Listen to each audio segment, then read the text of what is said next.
Hello? Can you hear me? Nice.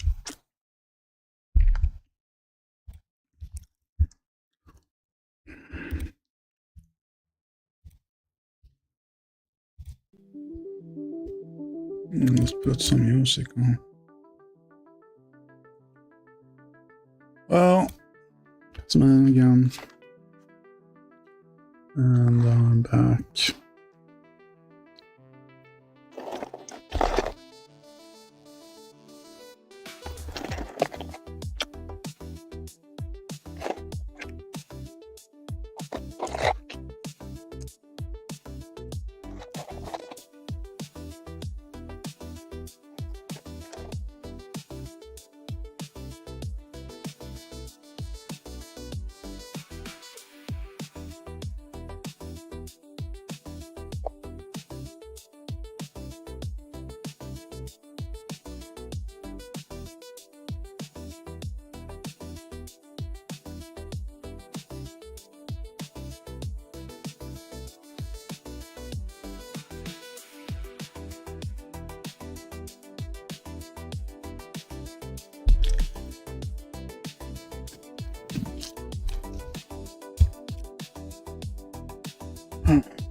It's my affiliate anniversary today as well, I think. Or sometime this week. No, I had one of these. I should use it.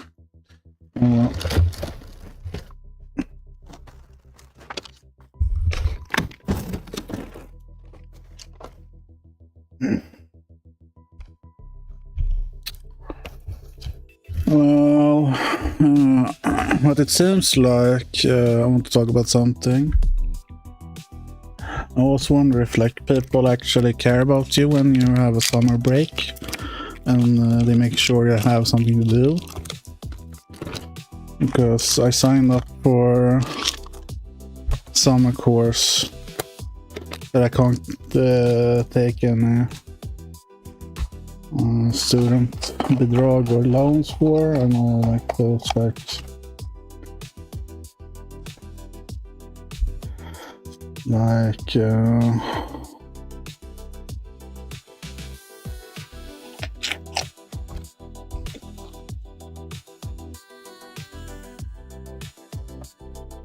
might just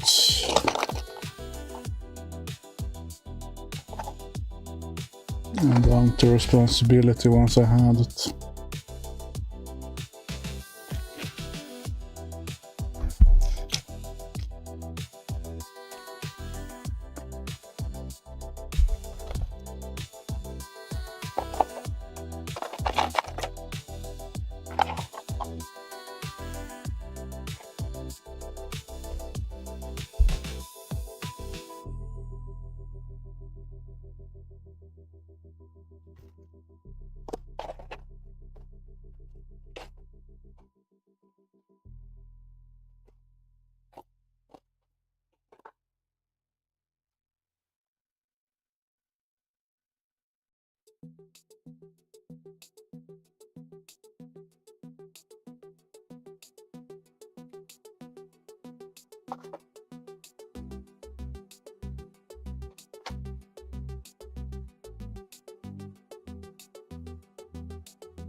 Let's watch something.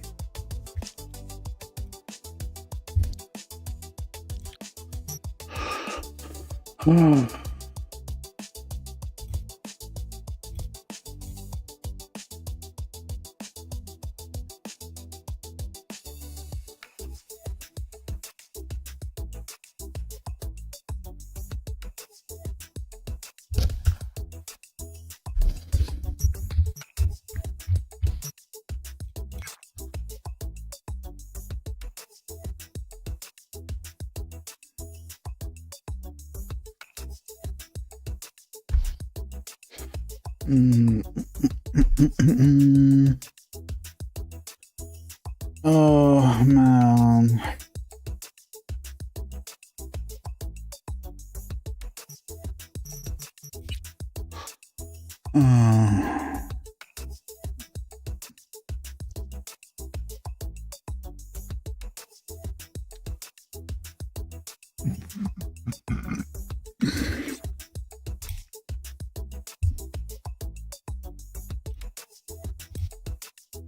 Okay.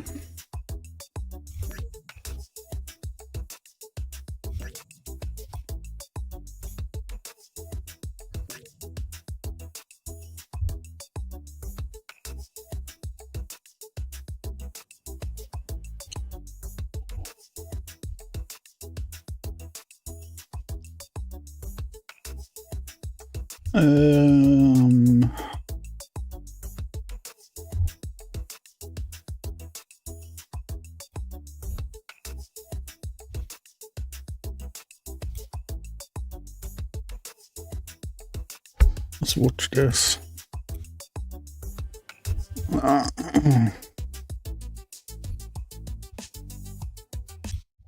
There's apparently a new trailer for Fable. Let's watch it. Fable is a beautiful open-world action RPG, packed with drama, jeopardy, and high-stakes choices that change the world. But at the heart of Fable is a game within a game. An endless, interconnected life sim where you'll be remembered for changing people's lives, building property empires, manipulating the economic fate of entire settlements, and more. And as you do all this, you'll build different identities and experience a complex, nuanced morality that is so much more than good versus evil. It's what you'll do in Fable when you aren't saving the world, and we call it building an extraordinary life. Let's dive in. Here I am in the middle of Oakshire, one of the 6 regions in our visually diverse open world. It's characterised by beautiful rolling hills and lush, colourful foliage, inspired by the British countryside. There are settlements of different sizes throughout the world, each with their own population, traits and landmarks. Albion is full of variety. We can see one of those settlements up ahead. Silverbrook, a peaceful farming town and the largest settlement in Oakshire.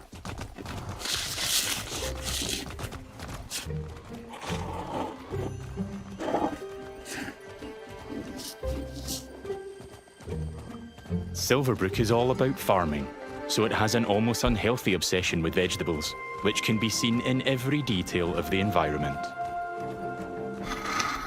It's in how the villagers have decorated their houses, their shops, and their streets. It's even in how they dress their scarecrows. When I enter a settlement, I quickly run into the beating heart of Albion, its people. There are over 1,000 handcrafted, fully voiced NPCs, each one with their own job, home, routine, relationships, and memory. None of these villagers are scripted dressing. They have emergent behaviour powered by real-time systems. They go to work, they go to bed, they have hobbies and families. Sometimes, they just want to spend time in the pub. Albion feels alive because its people have lives. I've never been to Silverbrook, and because I've done nothing of note yet, Max the stable hand here is completely indifferent to me. Got a minute? What do you want then? So, if I ask him to follow me, Follow me. I don't deal with randos. He won't, and he thought I was weird. That's fair. Right then. Bye. Mind how you go, I guess.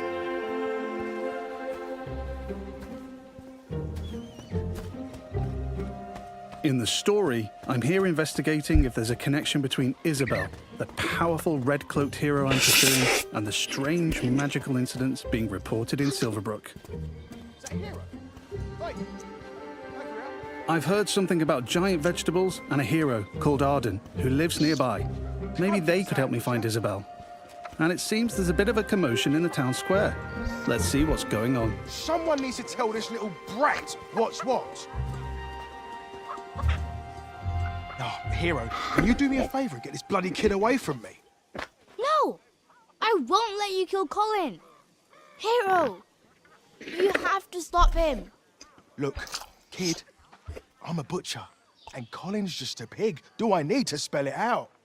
But I'm not like all the other pigs, am I, John? Oh, fuck. Look, I am not having this Hello. conversation with you again, Colin. Did I just understand that pig? The novelty wears off after a bit, trust me. Colin's special! Please. We can eat something else at this little travel feast. Well done. People are expecting a hog roast, kid, and I've been preparing this pig for ages. But I've only just learned to communicate. Who knows what else I could achieve? I've got potential, hero. Don't let me end up on a spit. Please. Well, this certainly qualifies as a magical incident.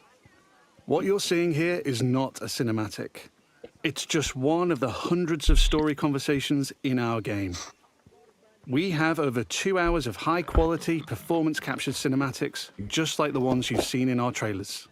But in these conversations, you'll make hundreds of branching dialogue choices that change what happens and how people feel about you. It's important to note that every choice has a consequence. It's up to me if Colin lives or dies, and I think he should live. I mean, come on, he's a talking pig. Let the pig live. Yes! Thanks, hero. I knew you'd understand. No hard feelings, John. You don't make the decisions here. This is my pig, bought and paid for. I can see his point, so I'm going to pay the butcher. What's the pig worth to you? I'll cover it. Oh, it's not just a pig. It's provisions, labour, faff. We're talking thousands. 2,000 gold. That seems pretty steep. All right, Colin's worth it. Here. This should cover your expenses. Fine. Those rumours about Dave's veg better be true. Feast's going vegan this year. Hero! You saved Colin. Mum gave me these, but I think you deserve them more. Thanks. Maybe you could help me back. The guild sent me. There's been reports of strange things happening around here. Like what? Who's in charge around here? And where's Arden, the hero? Arden doesn't really come around here anymore. You should try the sheriff. His office is nearby. Come on, Colin. Let's go. I've spared Colin's life. I've also gained reputations as virtuous and shrewd. In Fable, every action generates local reputation. You'll eventually be known for the reputations you build, and everyone will judge you on their own moral terms, often directly.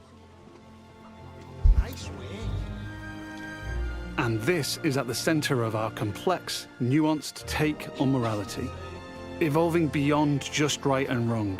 It reflects real life, where morality is multifaceted and subjective. One person's good is another person's evil.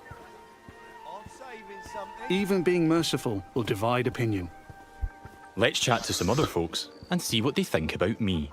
Hello there. Hey, you're that hero. This is Jack the Beggar. He's a commoner who's unemployed right now, which is a shame, given he's a hard-working sort of person. On the right is how he feels about me. Jack likes my virtuous reputation and thinks I'm principled. Other NPCs might feel differently about my choices, because each has their own moral view on the choices you make. There are lots of ways to interact with NPCs. I'm going to give some gold to Jack, because he seems nice, and he's a bit down on his luck. For you. I hope it helps. Oh, this is going straight in my pocket. Cheers. He was grateful for that, and he felt I was being kind. Let's give him a bit more. Here. Don't spend it all at once. This takes the edge off. Thank you. That made an impact. I've gained a reputation for being kind, and I'm known for it across Silverbrook. Everything you do has a consequence. Let's leave Jack. So long. You're like a breath of fresh air, you know? I do like Jack, though. Maybe I should buy him a gift. There are lots of shops with different stock across Albion. Let's go to the general store across the street to see what they have. Every business has NPCs working in them as part of their daily life. Just like Megan here. This is some quality stuff. Welcome, hero. What can I do for you? Doing my deal to save Colin gave me a shrewd reputation, and Megan here is a fan. She's an ambitious commoner, and she thinks I'm savvy because of my earlier deal-making. Every NPC has unique characteristics driving who they are and what they think of you. You know what? Forget Jack. He's dead to me. I'm going to try flirting with Megan. Phew. Is it hot around here, or is it just you? Well, aren't you confident? Between you and me, I've always wanted to swoon.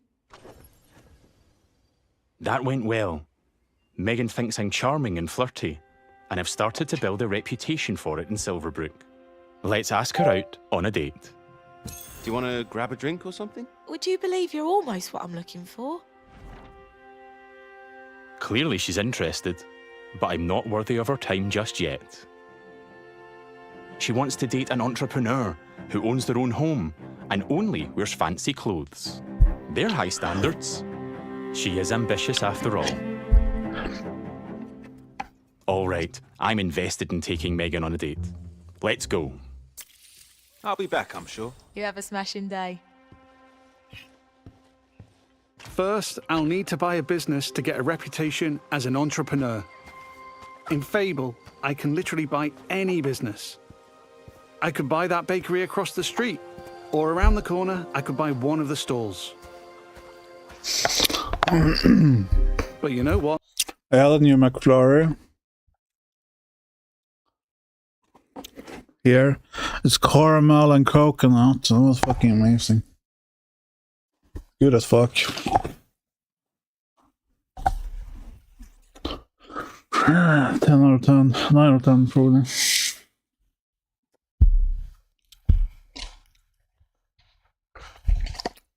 Very nice.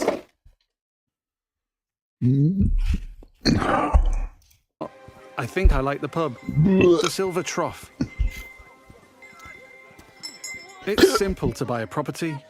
Interact with the deed outside the front door to see income, price, and the number of people employed there.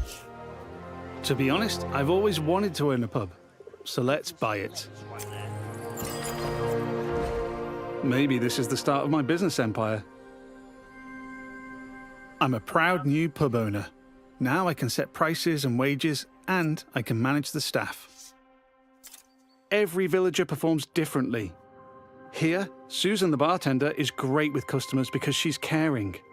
And that's giving my pub an income boost of 10%. Thanks, Susan. The pub's understaffed though.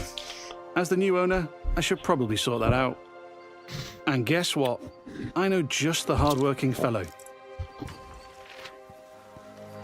Let's go back to Jack the Beggar. You're so pure.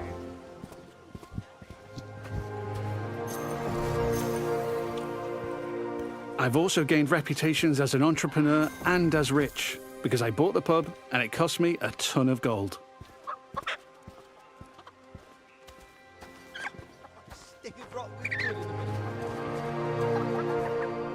Jack, you're no longer dead to me. Hi there. Hey, you. Jack still likes me for my kindness earlier, but I like that Jack is hard-working, so I'm going to give him a job in my pub. Got a job, if you're interested. I can probably do that, yeah. I can hire anyone, providing they like me enough to accept my job offer. Great. Jack is thankful I've made a positive impact on his life. He's no longer a beggar, and he's now a bartender. Cheers. Yeah, makes sense. There are so many other people to talk to. Villagers react to the reputations you build, They'd help with anything. and they remember the things you do to them. Now the pub is fully staffed, and Jack can head off to work. Isn't that crazy? Take your time, Jack. That could happen. Someone gave him a job out of the Next, I blue. need some fancy clothes. Why doesn't that Let's happen head in to the real tailor. life? That crazy. There are lots of places I can update my look.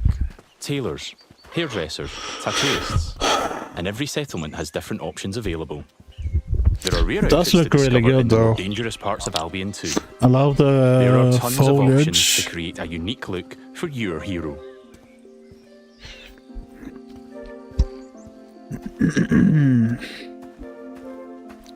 This place looks fancy. Let's head inside.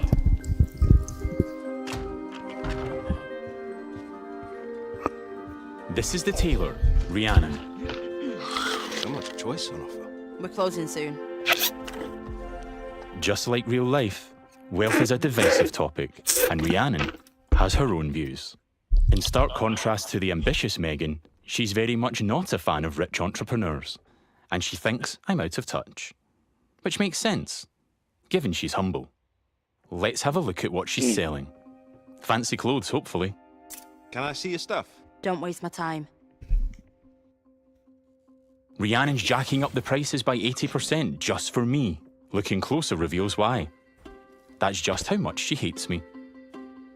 This is just one example of where your choices ripple through all the interconnected systems. And here I've got our character customizer. I'm free at any time to find a wardrobe and change a bunch of different things about myself. I can change my skin tone, body, head, hair, and lots more. In the tailor, I can only buy clothes. But there's over 120 different shops in Albion, each with their own stock and items to buy. Let's finish my outfit with some fancy shoes.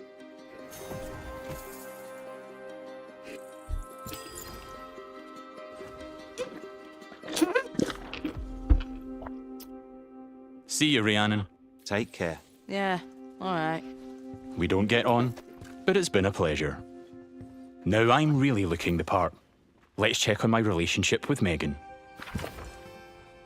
At any time, I can dip into property and people screens to track my loved ones, of which there could be many, because I can have relationships with everyone in Albion if I like.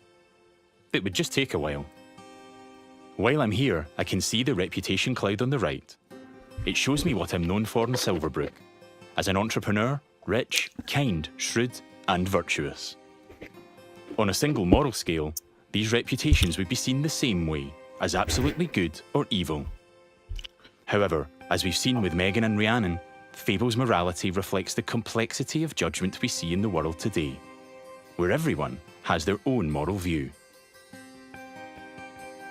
The last thing left for Megan is to own a home. I'm a bit short on cash though, seeing as I paid a fortune to save Colin and bought a pub. But since I've bought it, I've been earning passive income, so let's swing by to collect it. The people of Silverbrook all have their own nuanced, subjective view of who I am and what they think of me. But if I don't like my reputations in Silverbrook, I can pay the town crier to change them. I give them gold, a lot of gold, and they spread a new reputation for me. If you're rich enough, you can change what people think of you. Here I am at the Silver Trough, now under new management. Let's head inside and check in on our employees. There's Susan, my star bartender from earlier. Well, aren't you a do-gooder? Hey, you. Working hard? Just who I wanted to see. You.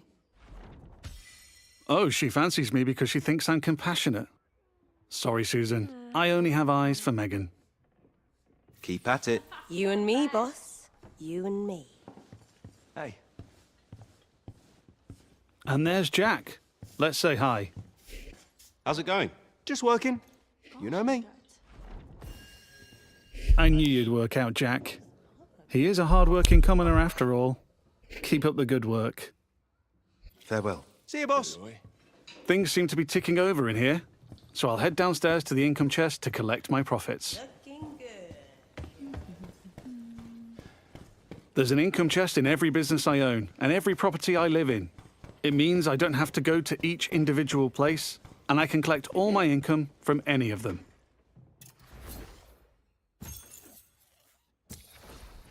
I've got a decent amount of gold now. Time to pick off the last thing on Megan's list. Owning my own property in Silverbrook. Let's go house hunting. I can buy literally any house in Albion. It would just take a while, and quite a bit of gold. But I like the look of this one. Nice garden, rural views, weird hairy pig statues out front. Let's have a look. Looks like I don't quite have enough money. That's a shame, but one thing I can do is pick up a shift at a job. There's a blacksmith just down the road. Hopefully I can go earn enough gold there. Wow. Going on dates, buying properties and businesses, and doing jobs are all part of the interconnected Fable experience. It really adds to the sense of immersion when I can take a break from saving the world to change the lives of the people around me and discover how the simulation reacts. I could play this part of the game forever, and I'd never run out of systemic toys to tinker with. There's a couple of jobs to take on across Albion, but today I fancy a try at blacksmithing. It's as simple as walking up to the anvil to start a shift. No prior experience required. Oh shit, wow. Not like real life though. In the interest of time, we've reduced the time limit here. But regardless, it's a classic case of risk versus reward.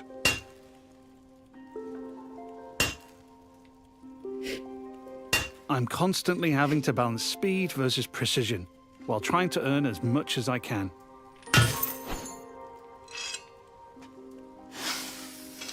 You earned 6k I need to hit for all the one of hotspots to them. complete an item. Damn. But if I manage a perfect hit, just like that, I earn a multiplier on my gold.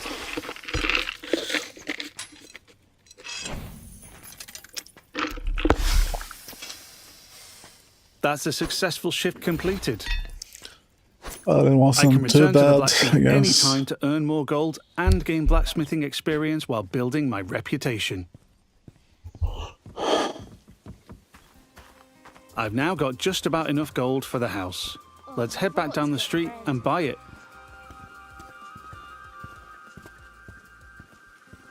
There are guards stationed in every settlement. They're always there to keep a watchful eye on the villagers and probably two eyes on a hero.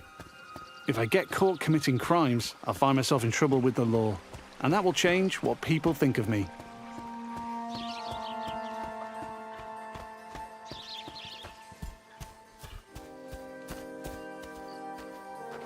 We're back. Let's buy the house.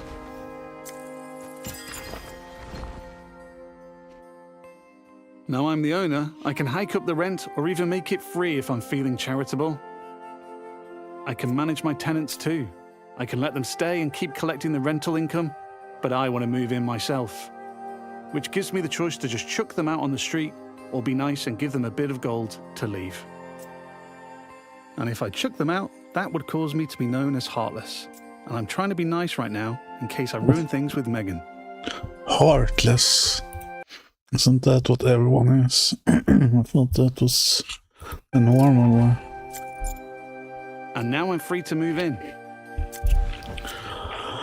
Oh, Let's look around. Home sweet home. I can buy any house in Albion, And while this one lacks some square footage, there are huge houses, even mansions I can buy throughout the game. Looks like the tenants left some stuff behind. Awful fans, apparently. Wherever I live, I have access to my income chest and wardrobe, so I can collect all my gold and change my appearance whenever I like. That was the last thing on Megan's list. Let's head back to the general store. Fable has a dynamic time of day that changes what people are doing throughout their routine. It's still the afternoon, so hopefully Megan is still working.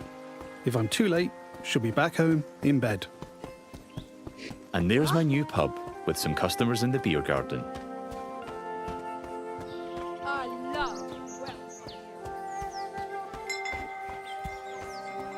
Now we're back at the general store. Let's find Megan.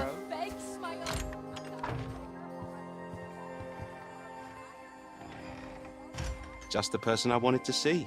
Still interested?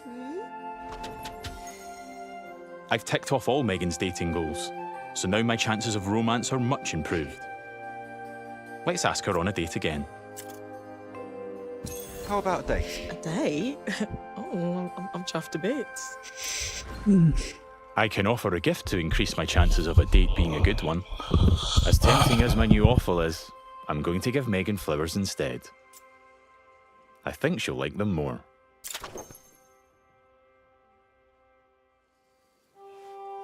Here we are on a date at the Silver Trough. Hope I'm getting free drinks.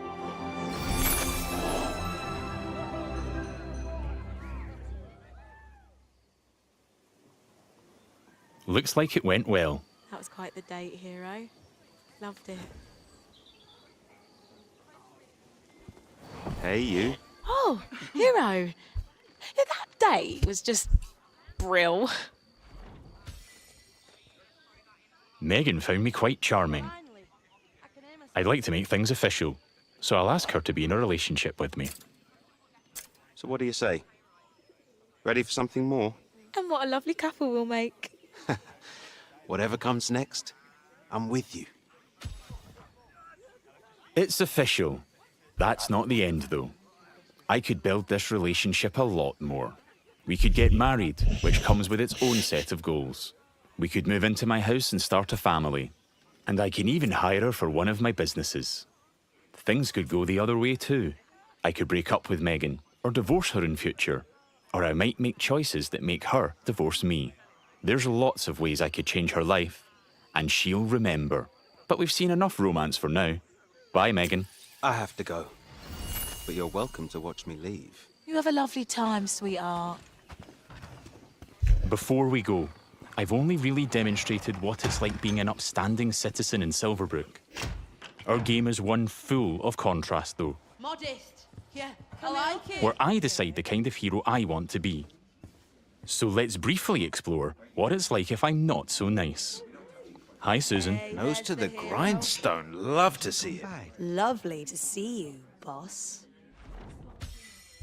Sorry, Susan. You're fired. Yeah. You're fired. Sorry. You're gonna regret that, swine. She's not happy about that, and she thinks I'm being heartless. But because in Fable morality is subjective and varies from person to person, not everybody will have a problem with that. There might even be someone who fancies me because I'm heartless. Villagers also react to my physical actions. If I start firing arrows around the place, they'll start to perceive me as reckless.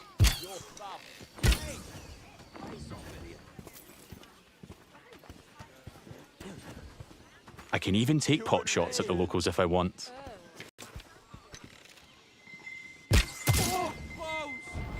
And now I've gone too far, but I'm in the mood for a fight.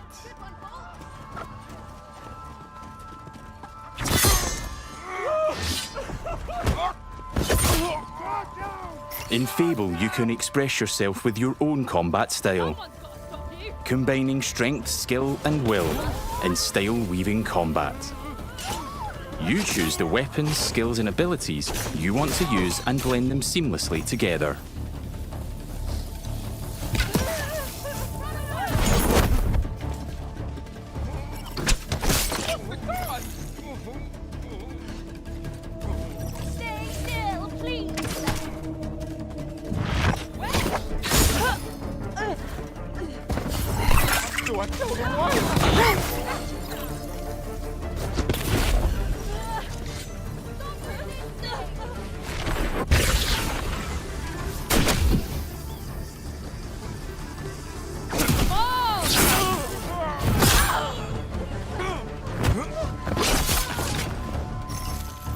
putting up a fight, but backup will keep on coming until I leave Silverbrook.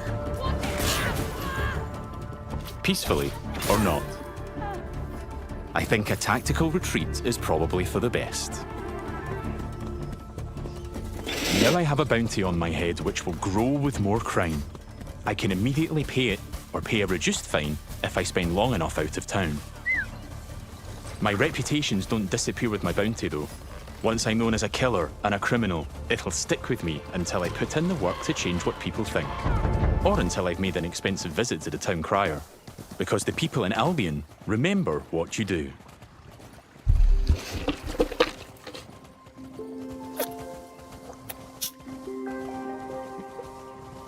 Over the past 25 minutes or so, I've bought a pub and a house, been a landlord, and changed a beggar's life. I've customized my look, saved a magic talking pig, fought the law, and I've built a relationship with just one of Albion's 1,000 handcrafted, fully voiced NPCs. And here's the reputation cloud again. I'm rich and charming because of my spending habits and my relationships. I'm also a criminal and a killer due to my reckless behavior and fighting with the guards. Yet, I'm shrewd for saving Colin and an entrepreneur because I bought the Silver Trough. I've built a complex, rich identity in Silverbrook, which the people there will react to through their own moral view. I'm not simply good or evil. I'm so much more than that. There are many more settlements across Albion to explore. My identity is mine to create in each one, and everyone will have their own perspective on what I do as I build an extraordinary life. Thanks for watching, and stay tuned for more in-depth Fable information as we move closer to our launch. Maybe it's good, I don't know. I do wonder if it is like a remake of the first game, since it has Jacob Blades in it and basically the guild as well. Or if it's its own thing.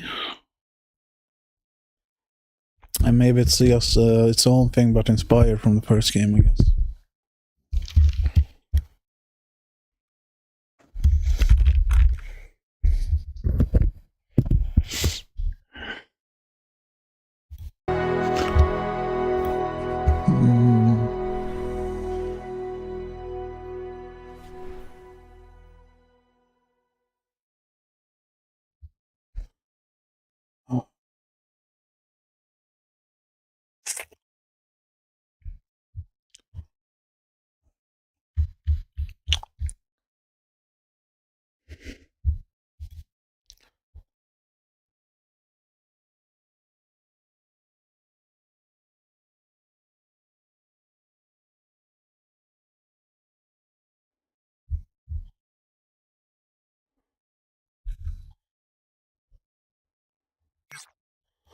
What? Cyberpunk 2? Really?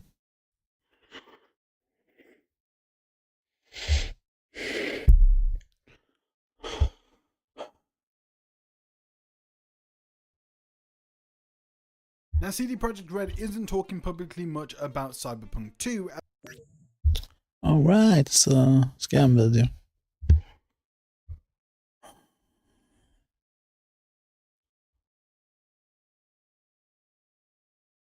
Leeds Chinese University. Damn.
Leftover front.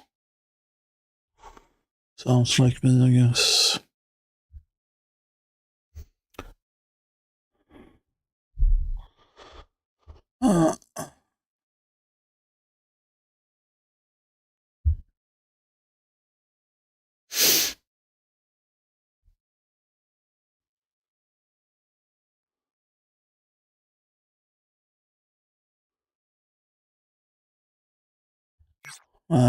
Okay, let's it's this shit.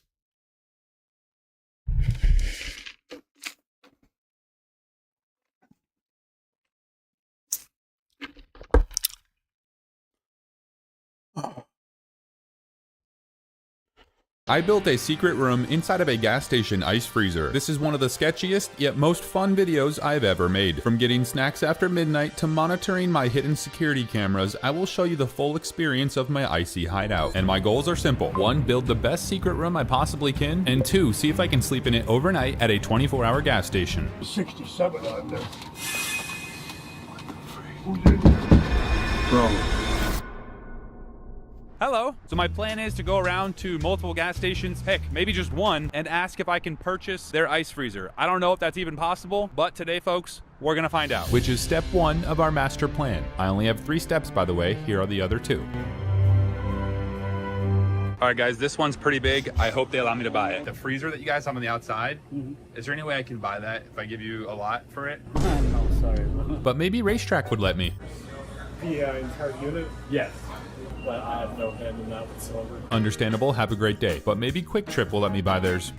Oh, I wouldn't know anything about this, to be honest. Okay. Yeah, I tried like 5 more gas stations. They also looked at me like I was crazy, but I had a good feeling about this next one. Is there any way I can buy it off you guys if I pay you a lot? Or no? No? Even if I give you double the price? It doesn't matter. Ah, okay. I don't know where I'm gonna get this thing. The internet!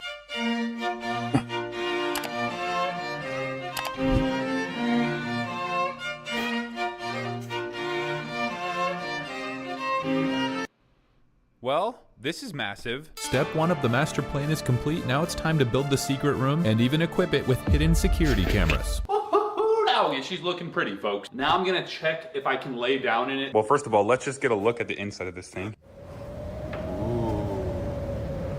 It smells rather chemically in here. I wonder if it's not good to stay inside. I definitely had to let it air out. And before building anything, I wanted to see if I can lay down inside of it just to get an idea of the space that we had. Moment of truth, let's see if I can lay down. I could have sworn this said 6 feet. I can do it, guys, let's go! Only thing is, my legs can't fully extend. It's gonna suck. Height, I would be able to fully lay down, but that's okay, guys. I still think we can make this sick.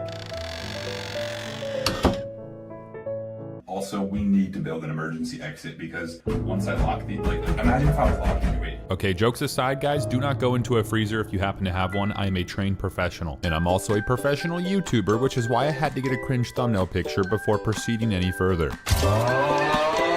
Guys, please subscribe. I'm trying to pass all these channels in subscribers. Now that that's taken care of, it's time to cut out a secret emergency exit because jokes aside, I do want a way of escape in case someone tries to trap me in here. And I'll cut the secret exit out of the side of the freezer just big enough for me to crawl through and make my escape. All right, here goes nothing. I don't know whether to expect sparks. This thing also did have stickers on it that said might explode if you drill into this machine, so I hope that doesn't happen. All right. Be right back. I'm gonna put some jeans on. Getting sparks on my leg. Yeah, this is my first time cutting metal. And pro tip, kids, you're gonna want to wear clothes that covers your entire body. No shit, bro. Dude, I don't know if this is gonna explode. Another pro tip for you kids. Anytime there's smoke filled with hazardous chemicals, you're gonna want to make sure you wear a mask. After checking the inside of the freezer, I realized the blade wasn't going deep enough to cut all the way through, so I had to pull out the big guns.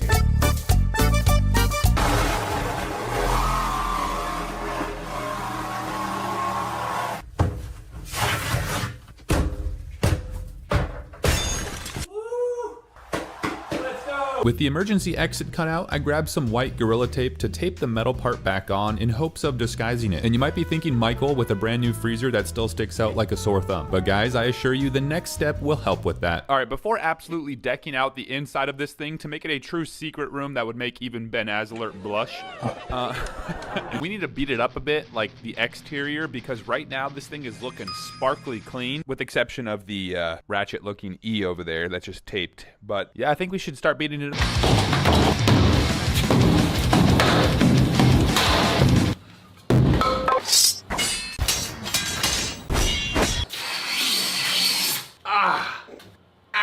Not like the way this sounds. What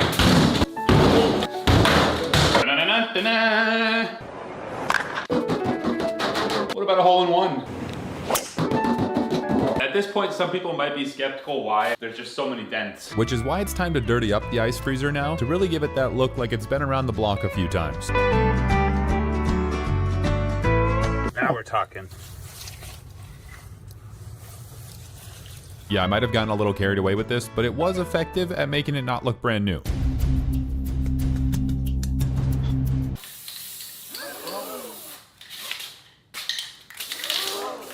For the final touches to the outside of it, I added tape in random spots to make our secret exit less noticeable. One could argue the graffiti was a bit much and actually makes this stick out more, but hey, I already did it, so we're rolling with it. And now we have the pleasure of working on the inside part of the secret room. This inside is gonna be super cool. Get it? Cool. Freezer. All right, let's go to some stores. We're starting with Best Buy because having good tech is going to be crucial if I want to spend the entire night at the gas station. For example, security cameras, TV and gaming, and good lighting are all items on my shopping list. All right, guys, we need video monitoring and security, which we're in the right spot because it literally says video monitoring and security right there. And I think I'm going to go with Ring just because that seems to be the most popular. The outdoor cam with low light sight, 2K video recording. The key is I'm just going to have to make this not too obvious, like on the actual freezer. Yeah, I still had to figure out how I was going to disguise it, but the good news is I found the right security cameras and I picked up a lot of cool light fixtures for our room to give it that cozy ambiance. And I found the perfect size smart TV coming in at 24 inches for all our entertainment needs. We might have gotten good tech, but we got to make it look homey. Which is why I'm at Target and I immediately got a pillow, a microfiber quilt, and this foldable laptop desk that will fit nicely in our space. I'm pretty sure gas stations have instant ramen that I can go inside and buy, and I guess I'll make them inside my freezer. I think I might be the first person in history to say that string of words. Anyway, I was leaving Target when I remembered one last thing. What can I say, folks? I love Joyride and I love Ryan. All right, there, I said it. Hobby Lobby. This is the last store we'll go to, and it's my favorite. Caution! Under further review, I'm gonna need more snacks. I love that. I also picked up this light up man cave sign, if you know you know, a cool Spider-Man picture, and a Goku picture. And just as I was leaving, I found my favorite thing yet. This is one of my favorite Bible verses. This is gonna look nice in the ice freezer. And just like that, we're home with all the goods, but before putting them inside the freezer, I have to cut out a custom bed that will fit just right. So I got the measurements and I cut it out of a memory foam mattress topper. Guys, check it out. It's a perfect fit. And before putting up all the electronics, I made sure to charge my portable battery, which I used in the video where I built a tiny home in my van.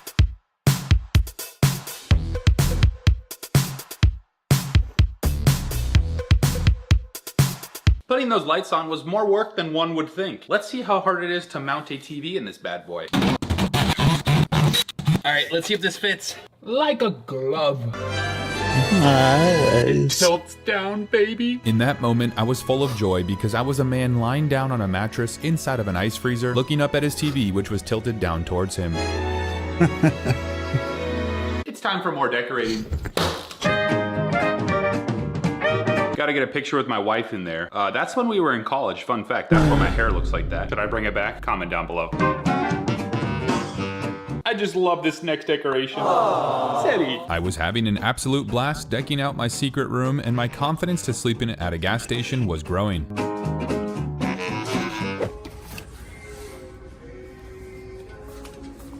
Putting in all the decorations made me realize it's kind of stuffy in there, which makes sense since it's a freezer. So I decided to install an air vent before installing the secret security cameras.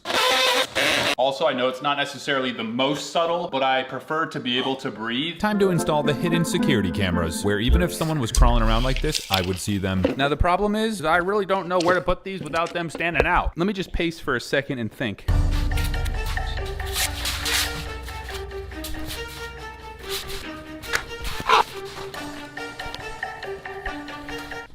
I got it! To hide the cameras, I decided to cut out little rectangles on the exterior sides of the freezer. And I made sure not to go deep enough to cut the inside part of the metal wall, but instead I carved out the foam in order to create the perfect sized nook for the cameras to be placed in.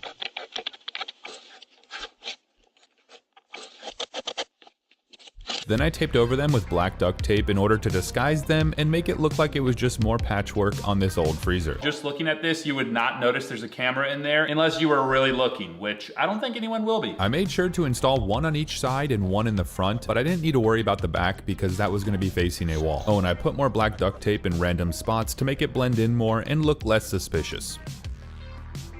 Alas, it's time for the final step in our master plan, aka stay overnight at a gas station, and I called upon some help to load it into my truck. What's up, bro? Did you guys know that you were being secretly recorded when you guys walked past the sides of this? I did. You told me beforehand.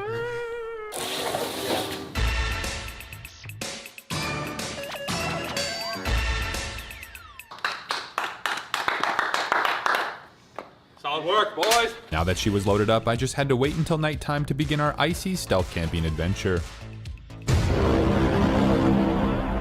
We're about to go to the gas station.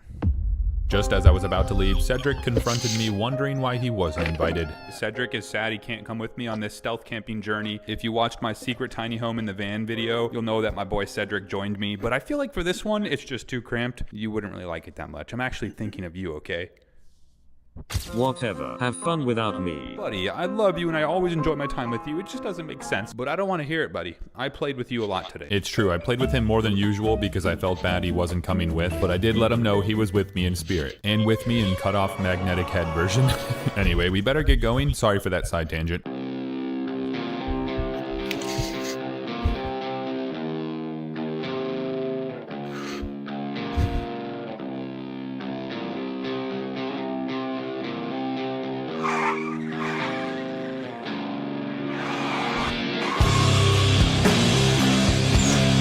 We are at the gas station. My boy Gavin's here to help me unload this, and then he's leaving. What are the odds we get away with this? I'd say about 50-50 right now. I'm not feeling too great. I'm actually super nervous. I was nervous for a multitude of reasons, but mostly because I had no idea how this was gonna go.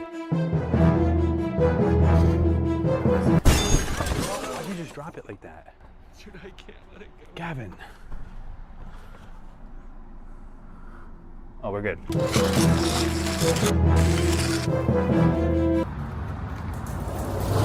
With the freezer set, here's our goals for this evening. 1, sleep overnight. 2, get food. And 3, have fun.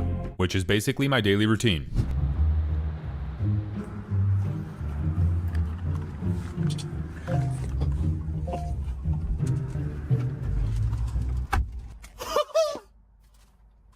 I'm sorry, but this is sick. My portable Wi-Fi is even working. Check it out. Oh, it's gross. No way. It's working. More importantly, let's see if the Ring cameras are working. No way. It's working. Bruh. That's right, all the security cameras were working, and I even noticed an employee walk by looking awfully suspicious of the new ice freezer. Guys, this is what I'm seeing. Check it out. There's my vent right there. I can breathe. First thing I realized, it is kind of steamy in here, even with that fan. I think a proper way to start out our night in this freezer is by watching a YouTube video, but before I click on one, I had to go inside the gas station to get some snacks. I'm a little hungry, so I'm gonna get some ramen noodles. I hope they have them. Also, I don't know for sure if they've seen me, but let's just go in. Now it was late, so there was hardly anyone in there, but the last thing I wanted to do was look suspicious, so I wanted to get my snacks and get out. Potentially not the healthiest dinner option, but I mean, how often do you camp at a gas station? I checked out with no problem. Now let's go make our ramen.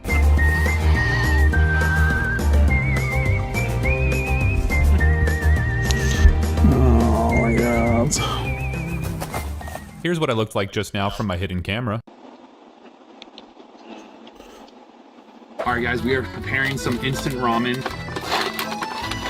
I got my camera still going in case someone tries to run up on me. These are low-key good, I haven't had them in a while.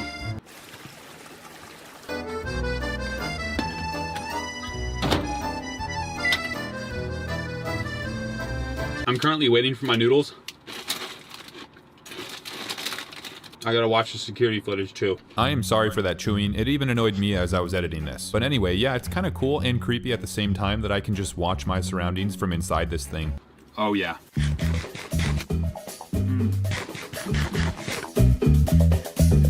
Just as I was about to enjoy my food while watching a YouTube video, I heard someone yell from outside, which prompted me to cast my cameras to the TV. Guys, I'm not even joking. Somebody. Oh, they're walking in.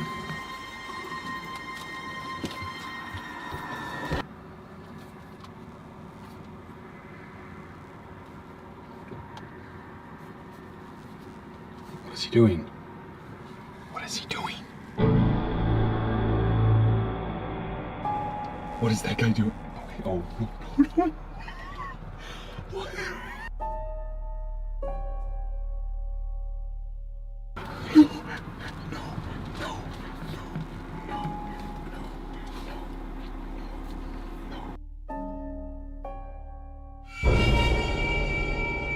Oh, there's a 67 on there.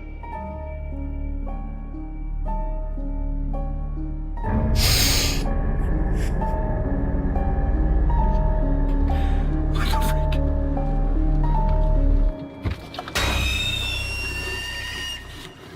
Hey! Who are you? What are you doing? I'm stealth camping.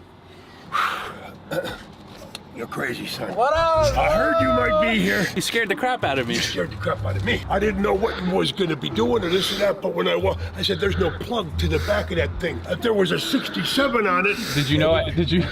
I didn't know it. But then when you hit it. Okay, for context, this is actually my dad, who admittedly is a little crazy, and I told him I was doing this, but I was surprised he showed up. And yes, once he got close, I realized it was him, but I was playing along for the memes. However, this guy who happens to also be hanging around looked like he just saw a ghost when he saw this whole situation.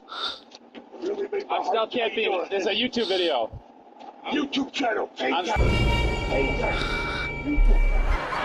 So sorry. Yeah, that was my dad. He's actually in town visiting right now, and I told him I was doing this. I didn't know for sure if he was gonna stop by, but he stopped by all right. But on a serious note, there are workers unloading stuff. I think they're like restocking the gas station foods and stuff. Turns out it wasn't the restock team, it was the power cleaning crew, and let's just say we'll see more of them later. But in the meantime, I have some gaming to do. Let's turn out these top lights and make it cozy in here, shall we? I feel like I hear them really close. Okay. As long as they don't come up to it like my dad did. And even if they did, hey, maybe we'll meet a new friend. It was nice to have a relaxing gaming session in my ice freezer. I absolutely need to get a Vic Royale, by the way.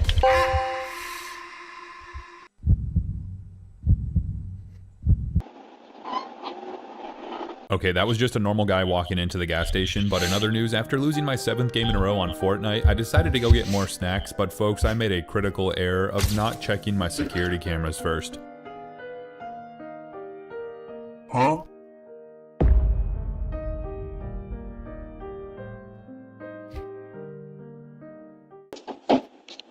Want to check it out?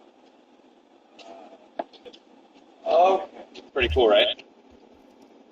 Definitely interesting. I know, right? Alright, well, just, we are going to be pressure washing here. Oh, yeah, I know. In case you missed that, he said they're going to be pressure washing soon, and my cover was completely blown. I have a conversation when I get home.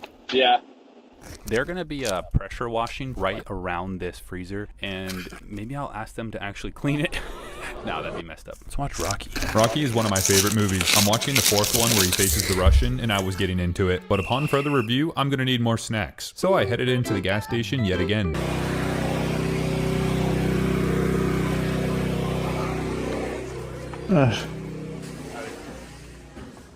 At this point, I was the only customer in here, and it was quite suspicious considering I was in here a couple hours ago.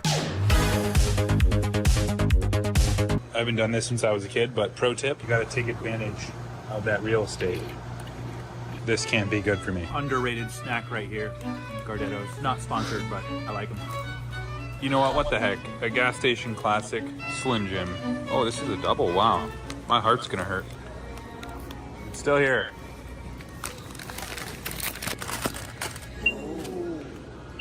Well, that was awkward, but don't mind me, I'm going back to my secret room to enjoy movie night.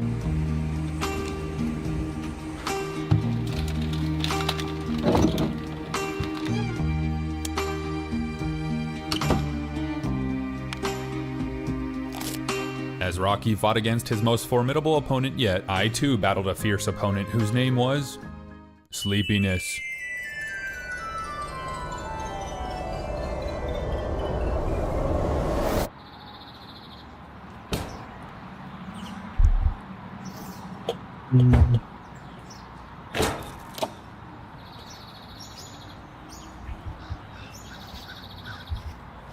In case you're wondering, I left at around 3 a.m. and came back at 6:30, and I have no idea who moved the freezer to this new position, but I'm just happy it was still there. YouTube thinks you might like the video being recommended on screen right now, but the only way to find out is by clicking it. Oh, and if you want to know a bit more about me personally, follow me on Instagram. Till next time, Lord willing, grace, love, peace, and mercy.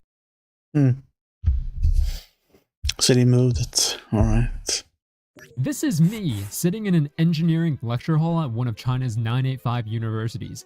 They're essentially the Ivy League equivalent of a university, and I'm slowly beginning to understand why. In Spanish, and the other half just take notes in Chinese.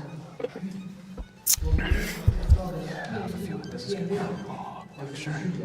The atmosphere is tense.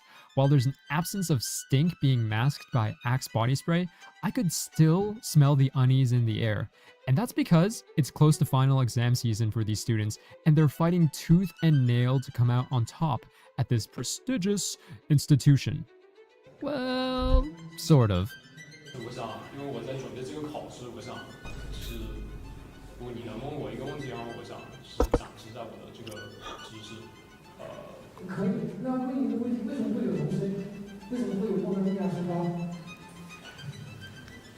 But before we get to the part where I humiliate myself and almost get kicked out of a lecture hall, we have to go back, because this isn't about me.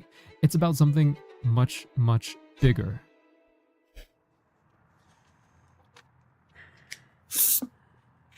There's a percentage listed on this piece of paper, and you might have already figured out what it represents. It's the average undergrad acceptance rate into the top echelon of universities in the nation, collectively known as the 985 Project. And its namesake comes from the date on which the project was officially announced, May 5th, 1998. 他说，我们的大学应该成为科教兴国的强大生力军。为了实现现代化，我国要有若干所具有世界先进水平的一流大学。 And the idea behind the 985 Project was to establish a sort of two-pronged initiative, one of gargantuan magnitude that would help modernize higher education in China, while also feeding into the infrastructure to build world-class universities domestically. But back to this arbitrary percentage. It doesn't really tell the full story. On the other hand, this represents the number of students that took the Chinese university entrance exam, commonly known as the Gaokao, back in 2025. There are more students taking this exam annually than there are people living in the state of Pennsylvania. To punch your ticket into a top 985 university, as a domestic student, you'd have to compete within that pool of 13 million people and clock in an astronomically excellent score on one of the hardest exams to ever exist. So naturally, I began asking myself, what's it actually like to study at one of these elite institutions? Well, today we're going undercover to find out. But to make sure things run smoothly, we're going to need some help. A building. We just got here. That's where my friend Ian comes into the picture. It's me. Hi, I'm Ian. He's an international student from Panama and our golden ticket into a 10 a.m. engineering class. So how cooked do you think you would be if you were to take the Gaokao? Because... Oh my god. Remember what I said earlier about those ludicrously low 985 acceptance rates? Well, they don't apply to Ian or to any other prospective international student for that matter, because international applicants aren't gated by a 高考 score. 之前很少见到外国人，现在能每天都看到一些外国人，很新奇。I think it'll be fully cooked. 50-60% of the test. What's the max? 750? And to get into this uni and an engineering major, you usually have to get over like 650 plus. Of course, that's not to discredit Ian and the effort that he's taken to get here. So, in this part of the campus, there's four main buildings. A building, this is the B building.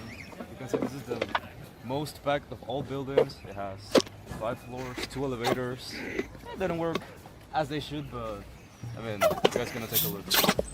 So, after meeting up with Ian on campus, we still had a few minutes to spare before class. You wanna take a look at the cafeteria?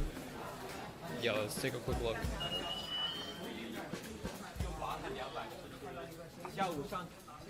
As someone that grew up in the West, I've always been profoundly curious about the education system here in China. And one major talking point about higher education in particular is that nobody here is afflicted by student debt. This is the student debt crisis. Student debt crisis? Total student debt in America is at $1.8 trillion. This is where the effects of the 985 project really shine through. Tuition is extremely affordable due to government subsidies. 我们一个学期学费就几千块钱，那就是普通家庭也能够胜任，所以就是贷款的也相对较少。 And on-campus amenities like this convenience store are also a byproduct of this initiative. This is like a cafeteria / convenience store, right? Yes. Oh, okay. So you got the cafeteria over here. Whoa. Not to mention, they stock appropriately priced food items, which means you see more of this and less of this. Holy schmoly, $20.71. Before taxes. Okay, one more floor. Do you usually take the elevator? I don't like it. Okay. It's too slow. As I tell you, if you press the button and you're like in the first floor, it should take around 6 minutes. Okay. To get there.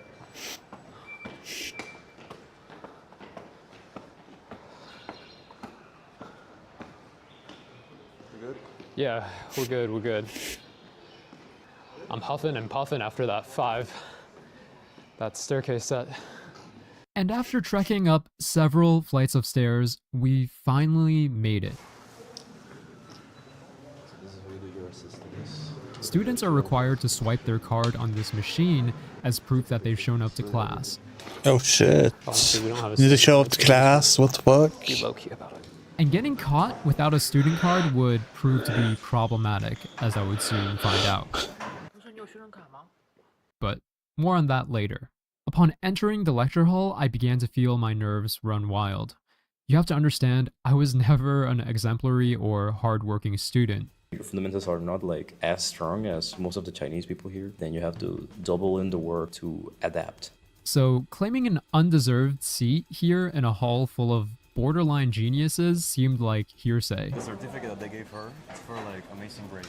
I braced myself for the cold stares, the arrogance, the sharp-elbowed competition, you know, stuff you'd expect from a meritocratic system this intense. In the span of like a year, you're taking Calc 1, Calc 2, like immediately, and then also Calc 3. Class speed was like something that I've never experienced before. But instead, I found a room full of people who were surprisingly laid back and friendly even. But if these students were so laid back in the face of adversity, then maybe even I, as a complete outsider, could stand a chance in the system. Something in me wanted to find out. And so I brazenly threw myself at a boss well beyond my skill level. All right.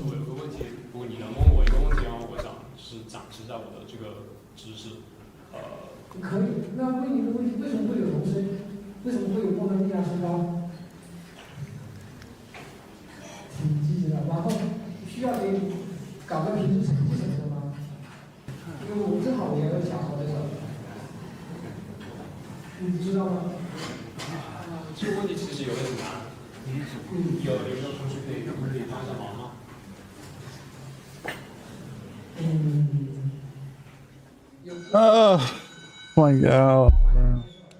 Oh, wait, shit, I think he wanted me to come over. Yep, that's me. Great job staying undercover, you big doofus. It's not as bad as it looks though, and thankfully the professor was a pretty good sport about the whole thing.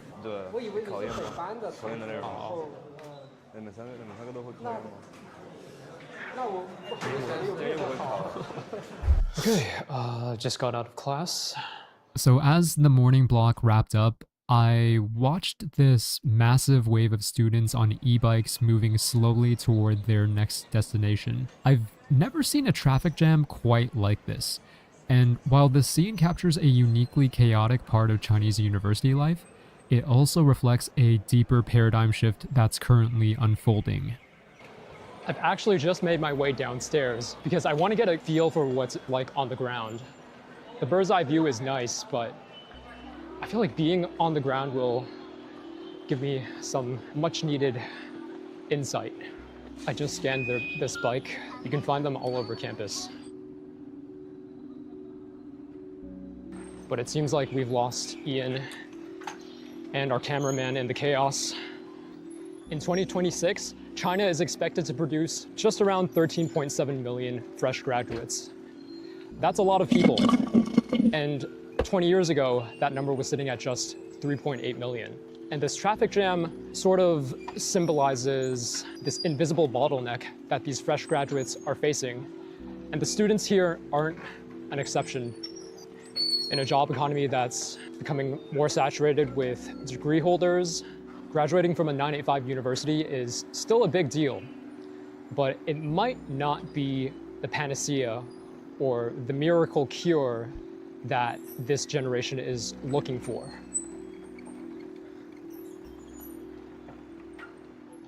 My consolation prize for getting humbled in the lecture hall would lead me to the next location where we might be able to find some more relevant insight.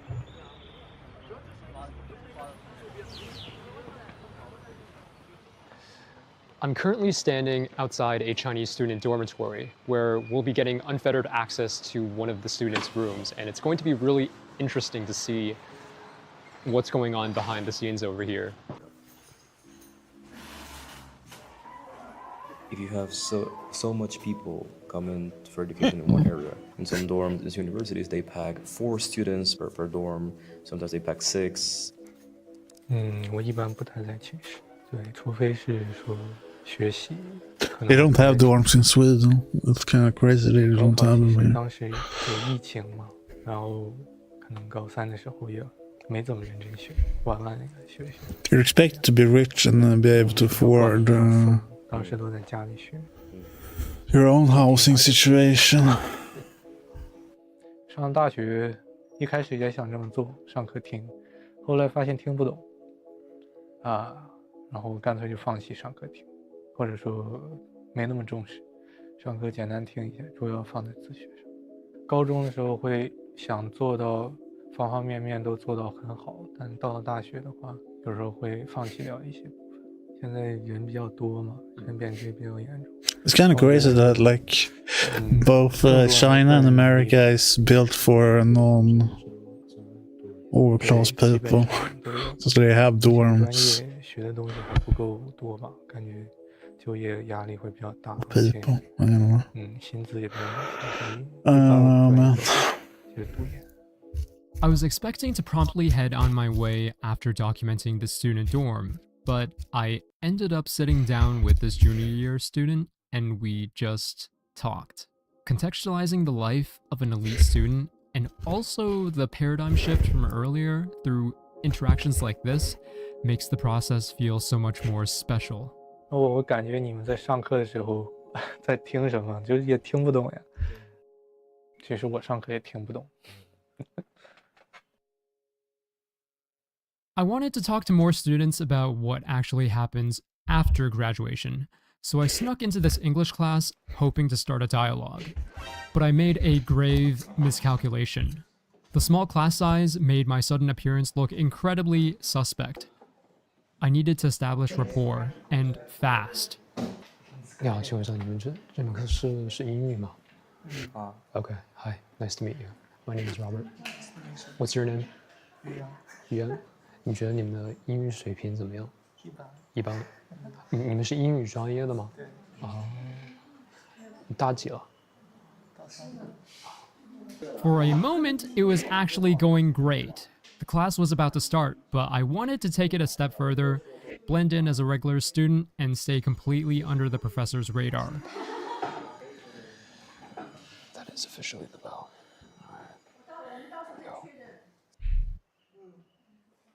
OK， 所以可能你下次还是要征得。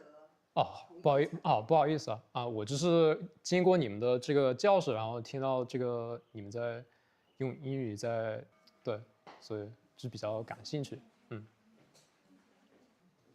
OK， 我觉得先要跟教务沟通，好不好？这样。对，然后再下次再过来。好，行。谢谢。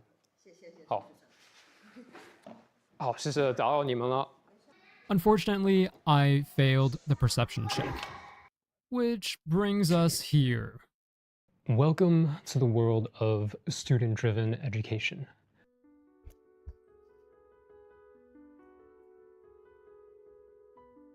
图书馆挺安静的，就是大家都在学习，就是我们图书馆它没有一个可以说话的地方，觉得这个比较欠缺。I'm actually breaking an unspoken rule right now by speaking within this domain. These floors in the library act as a study hall where students congregate to self-study and cram for exams. 你真的要就是掌握这门学科的知识，就必须得去自己去学，必须全部靠自己，不要依靠老师，不可能的。The chairs and tables here have this blocky wooden texture to them that's both familiar and unfamiliar at the same time.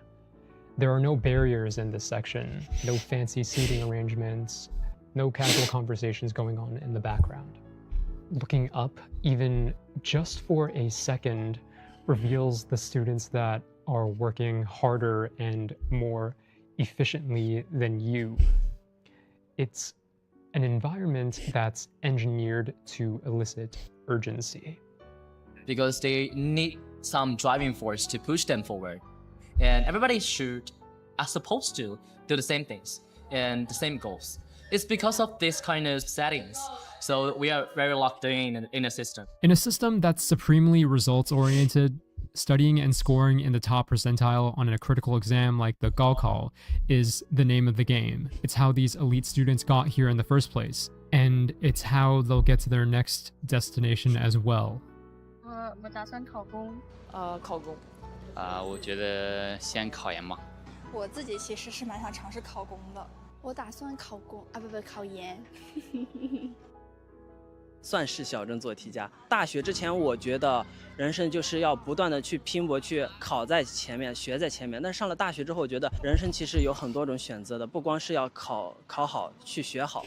Paradigm shift or not, I noticed a surging wave of optimism in the air as students in blue and black gowns filled the entrance to the library.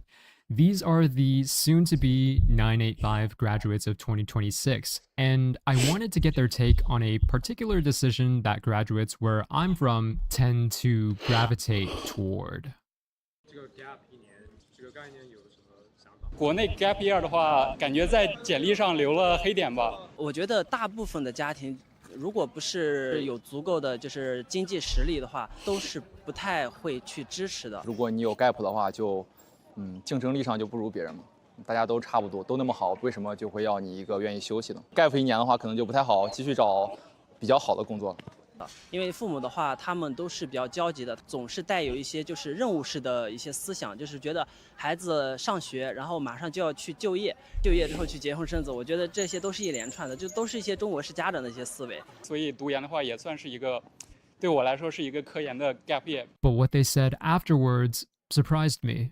跟你父母说你要 gap 1年，他们会有什么样的反应？我觉得他们还是会支持我的。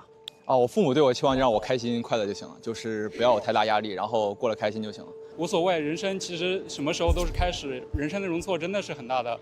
如果能使自己找到一个更好的方向，gap 1年其实未尝不可。There's actually a very definitive roadmap for these elite graduates, and it doesn't involve taking a gap year. Remember when I was talking to the professor from the first lecture? 对，考研吗？考研的内容。That's Ian in the background asking his classmates if they plan on taking the post-grad exams. We heard the same rhetoric from our new friend in the student dorms as well. There's also the civil service exam, which is widely considered to be a pragmatic choice for those not in STEM. Suddenly, that scene from the library starts to carry a lot more weight when you realize that the exam that these students are studying for could very well determine their future once more. These exams are largely accessible across the nation, even for students from lower-tier universities. But that's where these graduates can noticeably leverage their coveted 985 stamp to gain a competitive edge. 班上的同学可能一半的话都是在国内的985和 C9的学校读研读博，然后还有一部分就是去到很多大厂，像宁德时代啊、腾讯啊。我选择的是去考选调生，然后去基层。选调是只有像比较优秀的985的学生才可以进行的，面向全体的就是正常的考公务员，就是竞争会比较大，可能一个比较热门的岗业可能就是1比70这样的一个招收比例。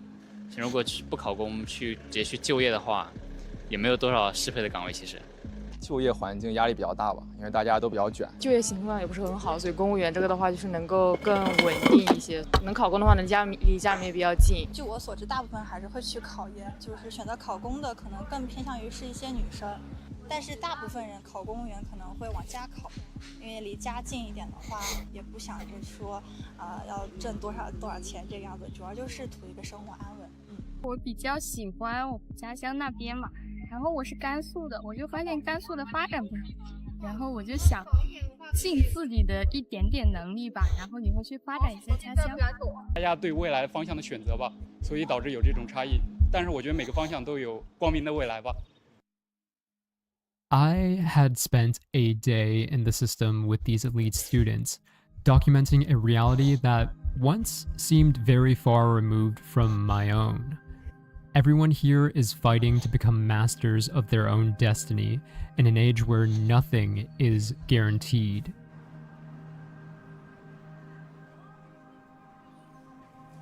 Yet, they persist.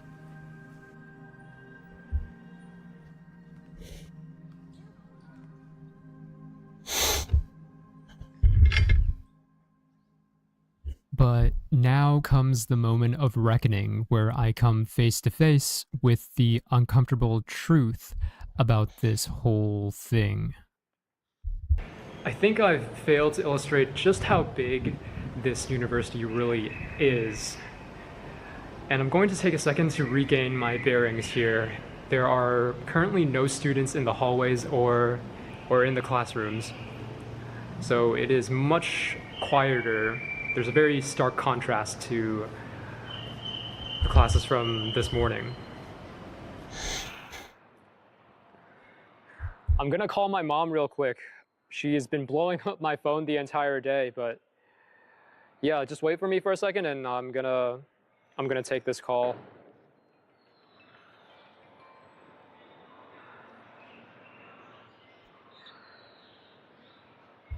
Hello? Mom? Hello. Hey. Hi, Robert. Yeah, I noticed that you called me a bunch of times today. I was shooting a video, so I didn't have time to pick up. Because I really called you quite a few times, but you didn't answer me, so I'm worried about you. You just said you were doing something else, right? Like short videos. Yeah, Mom. I'm shooting a long form video. It's not a short form video. And okay. I don't know. I've just been interviewing students, and I was at the library earlier. I sat around in some classes, and yeah, I have to go back and edit the footage. I'm not sure how it'll pan out, but I know you've been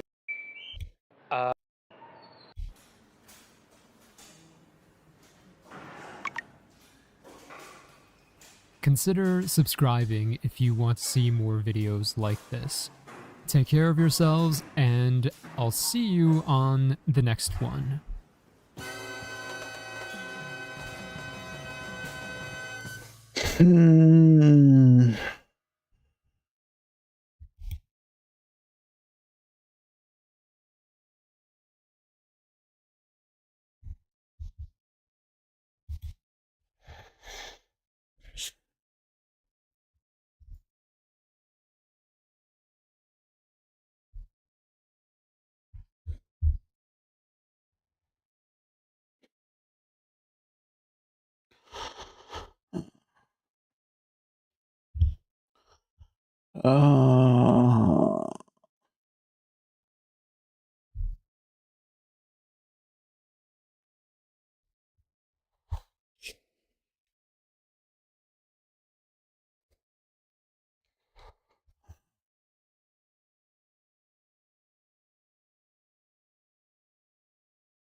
Okay, that's there are new games available.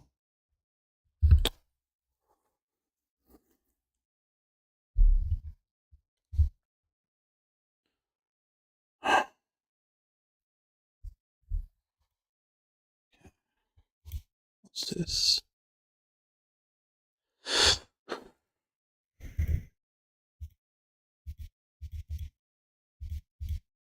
No. Bistro.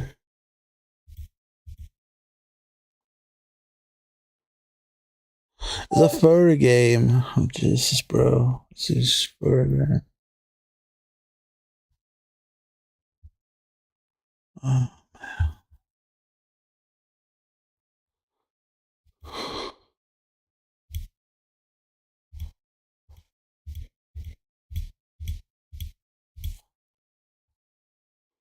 It's a furry cooking game.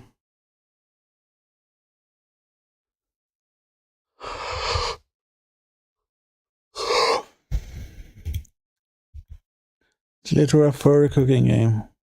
Oh, this is Christ.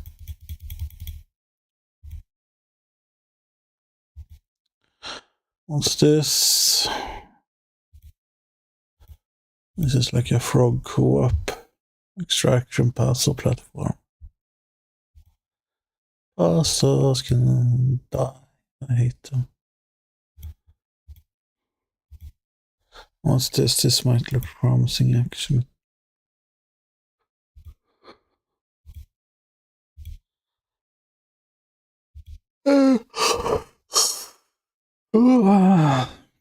Starseeker.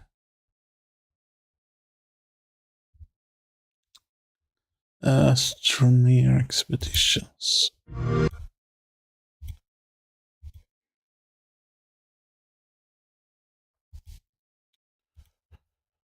Oh.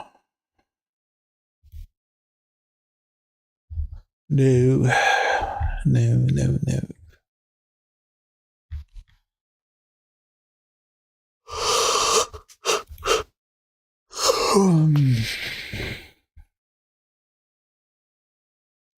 My installation.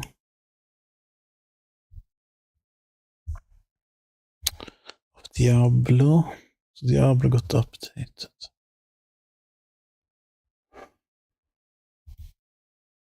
It's Pride. Wow.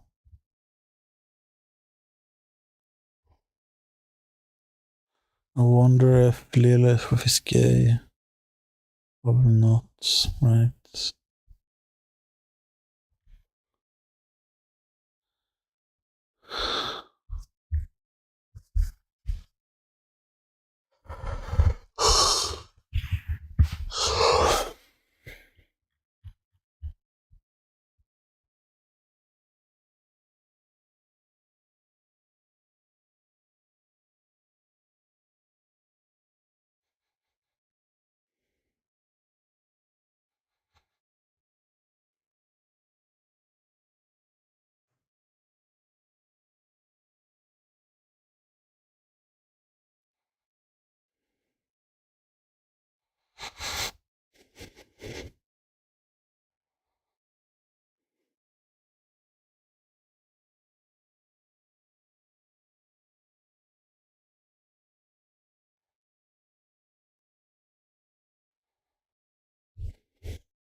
Oh yeah, how's this game going?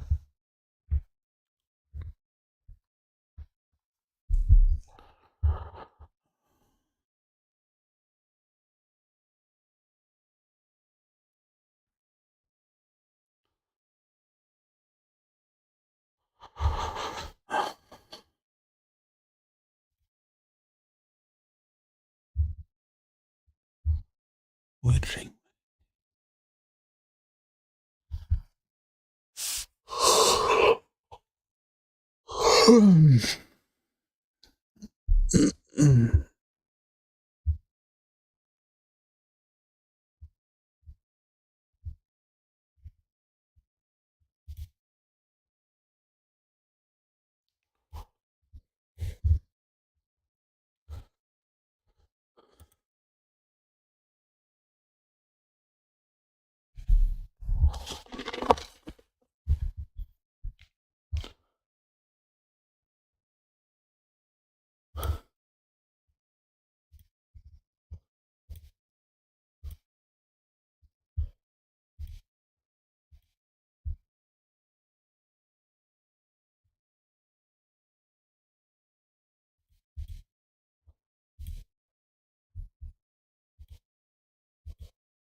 Dun, dun, dun, dun, dun, dun, dun, dun, dun, dun, dun.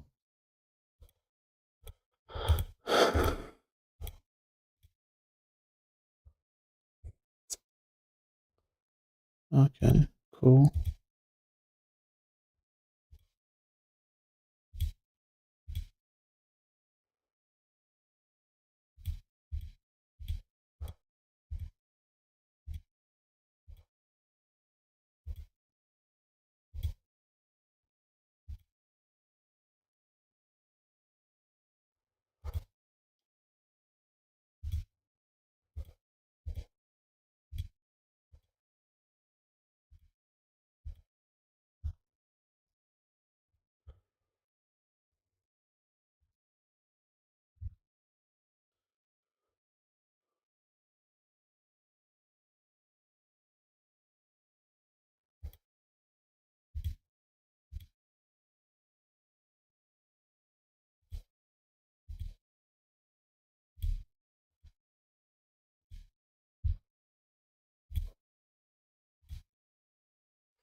Oh shit. The free trial.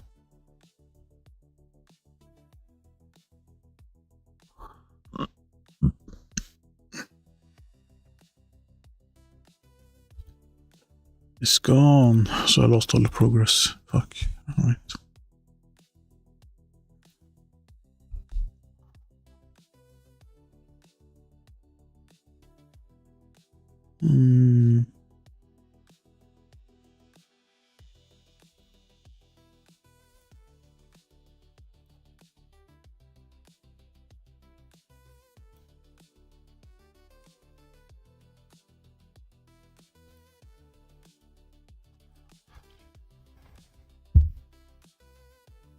Oh.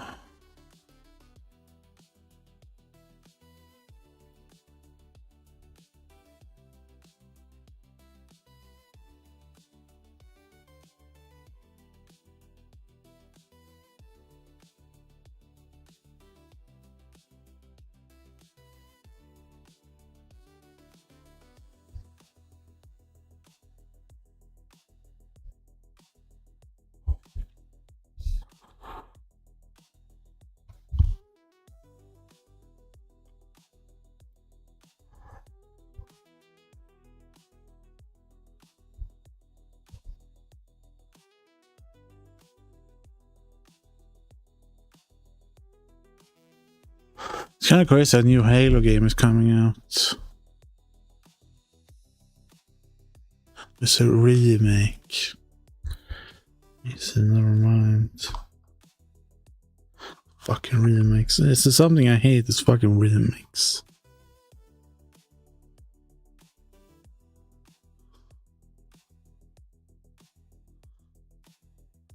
Because it doesn't do anything.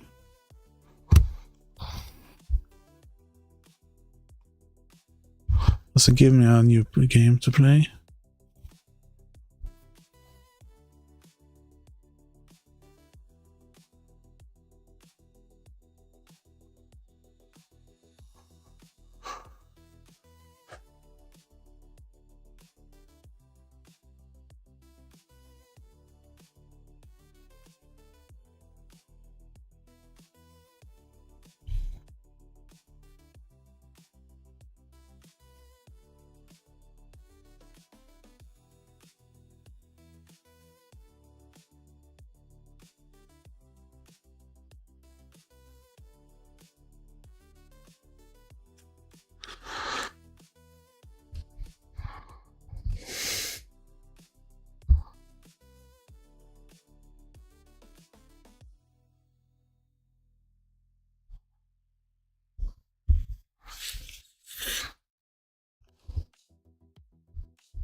Markiplier? Oh shit. Markiplier.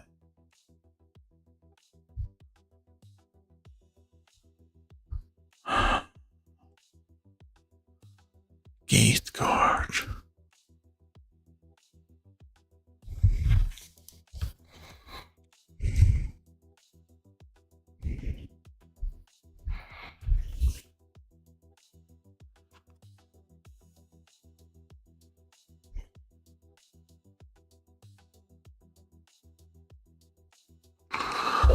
Oh.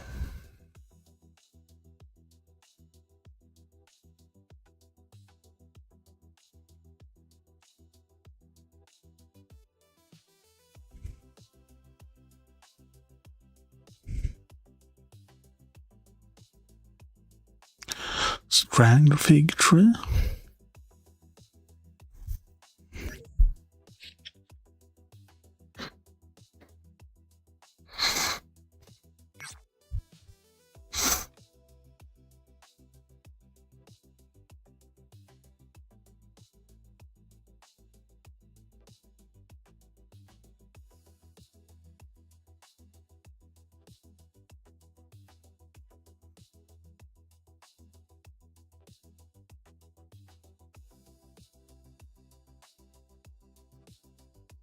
$20,000.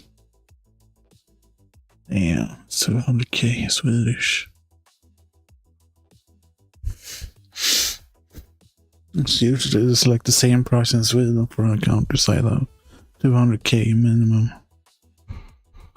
Ah.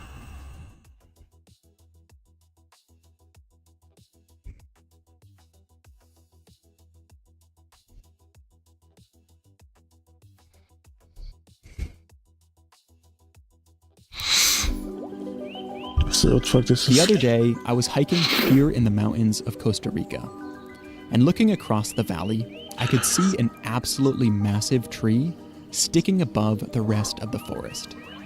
A tree that I figured must be a giant strangler fig. When I got back home, I scanned some satellite imagery and found what looked like the tree that I had seen. Using my drone a few days later, I was able to fly over the forest and get up and close to the tree itself. Surely enough, this was a true giant, with one of the most incredible canopies of interwoven branches I've ever seen.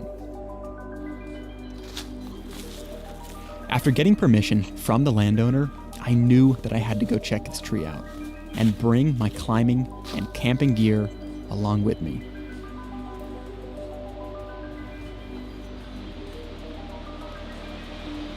All right, here we are.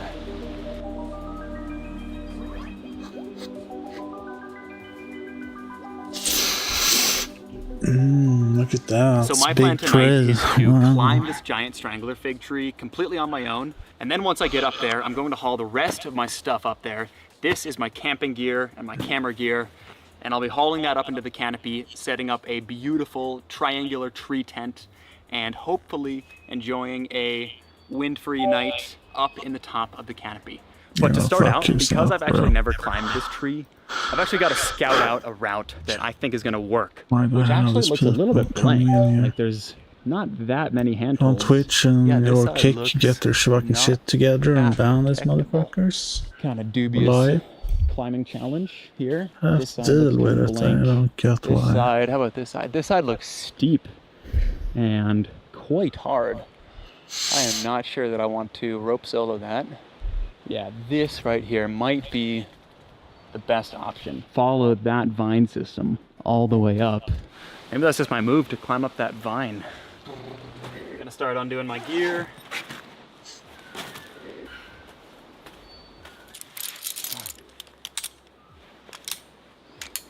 So for rope soloing, I need to make a ground anchor, something that can fix my rope to the ground. I think this pillar looks, yeah, that looks about perfect. I'm gonna go ahead and tie that off. Boom. Tie a figure 8 on a bite, and then fix that to my anchor. There we go. So the rope solo setup that I'm gonna use is going to involve an upside down gree-gree. So the gree-gree is facing this ground anchor right here. Now that'll feed out pretty smooth. So there we got the rope all coiled up. One end to my bags, one end down here at the anchor. I'm a little nervous because I've actually never been up this tree. Okay. Well, why don't we go for it? Just gonna triple back up that anchor. That'll keep my anchor upright. Cool. Let's just start climbing. Let's see how this is. Just take it super slow. One step at a time.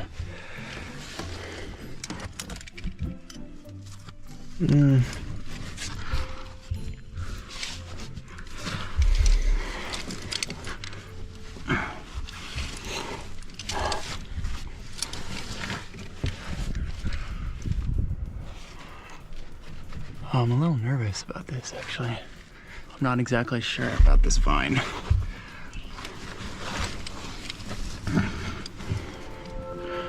Huh. It looks like it's kind of connected to the tree up there in a way that I might not be able to get any gear in. So, I might bail on this one. And it doesn't feel like the most sturdy vine anyways that I want to trust. Maybe we do a backup route of around the corner where it might not look a little easier. Alrighty, so I'm thinking maybe I like the look of this side just a little bit more. Let's build an anchor here.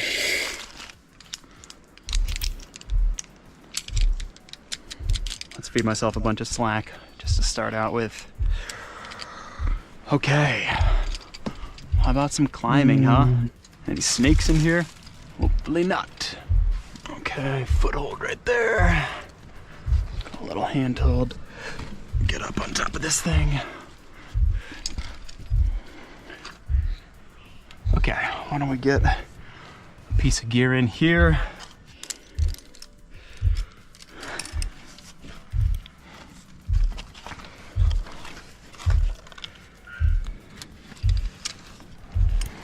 Gonna keep climbing. Let's see what we got around the corner now. We're gonna be able to protect this.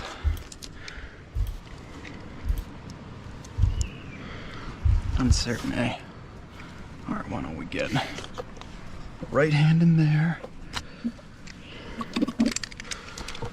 A hand jam. There we go. There could be snakes and stuff in those crevices now. Okay, so where is my next piece of gear? That is the real question. Slash handhold. I am definitely getting a little run out here. That's kind of crumbly. Maybe those handlebars right there will have something for me. Okay, that does feel pretty solid.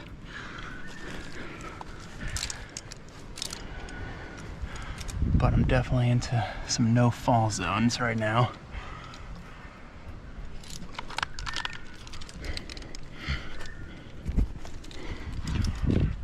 Well, that's a really good handhold.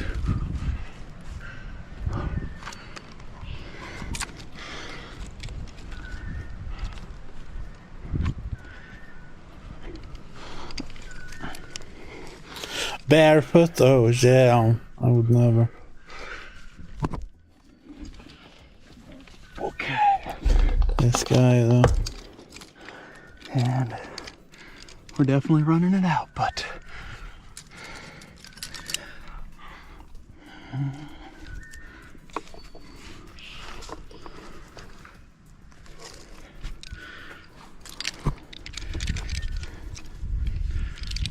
okay, we're clipped.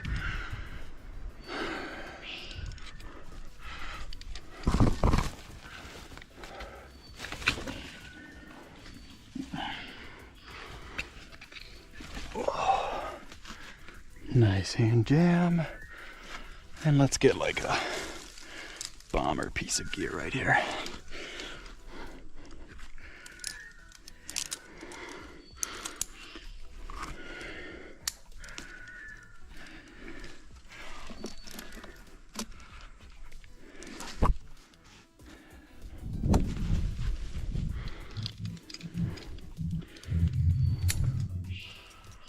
Lovely. Okay.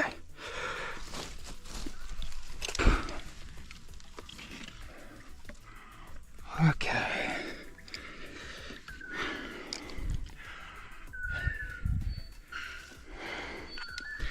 Every time I do a new tree, I'm always scared of little critters, you know. I don't really know what animals own this tree, so I like to keep talking, let them know I'm coming.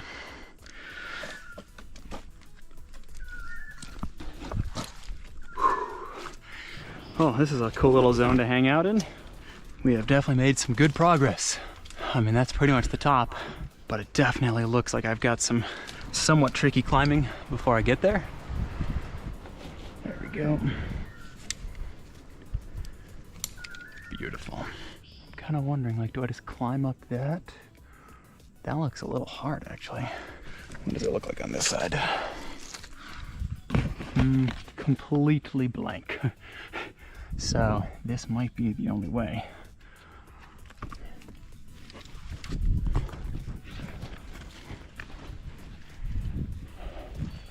Let's see. Oh, okay. No, it's better. It's good.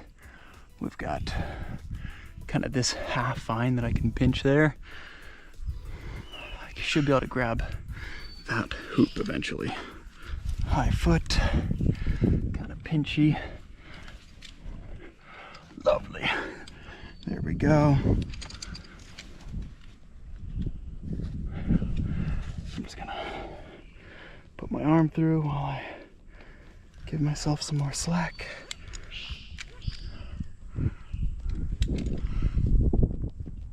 Nice.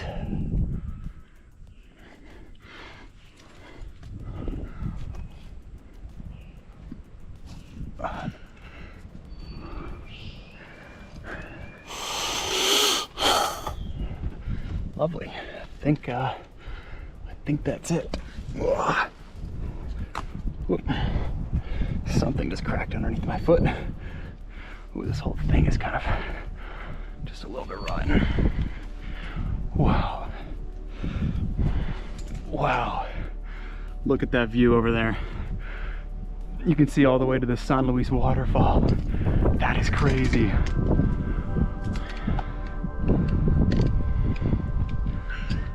Let's go. Woo! Woo! You can see my stuff all the way down there through the leaves of the tree. Oh man, and look at this canopy, huh? Wow. Look at this nook. This is insane, this canopy. Oh my god, all of these branches going in every which direction. Wow. I'm gonna set up an anchor.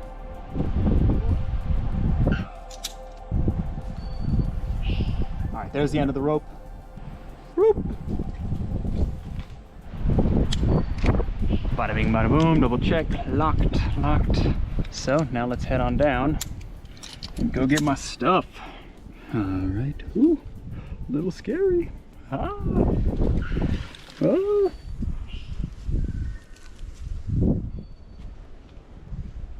Oh yeah.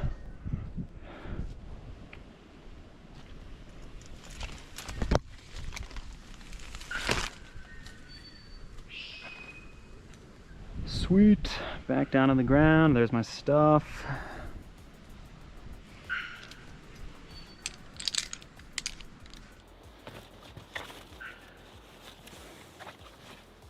Alrighty, there we go. Here we have the rope going up to the canopy. On this one clean side, this nice open space will make for great hauling up. Got all my bags, and now I'm just gonna go back up on this side and climb again on top rope. So here we've got the rope fixed up.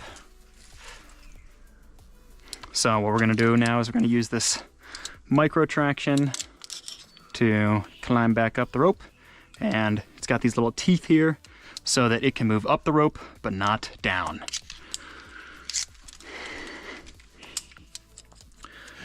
All right, for the sake of not boring you guys, I'm not gonna record my entire top rope climb. So let's just start the next clip when I'm back up in the top. All right, now we have a line going down to my stuff. There we go. All right. Bags are starting to come up. Let's just keep hauling away.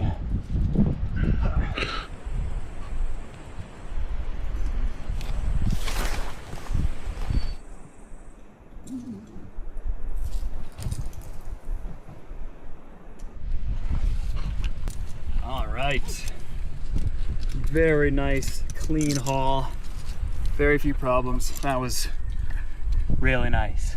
All right, so there we got my stuff now in the canopy, which means it's time to start looking for a spot that I want to set up the tent, which really very much involves an open area, maybe like that right there, with 3 triangle points that I can anchor the tent to. Very strong anchor points, ideally.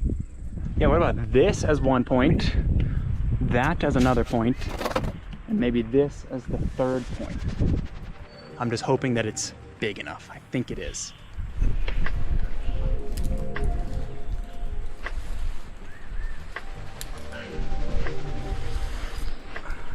A little bit freaky to go out on a branch like this.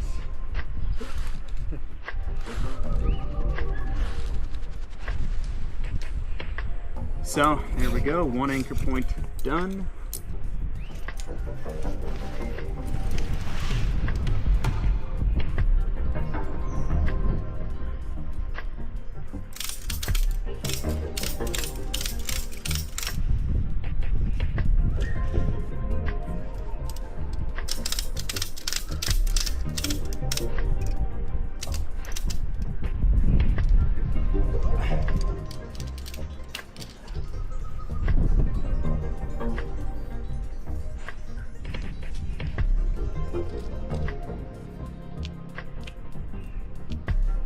It's crazy, man. It's that stuff like that exists. There we go. Back at it, huh? Cozy.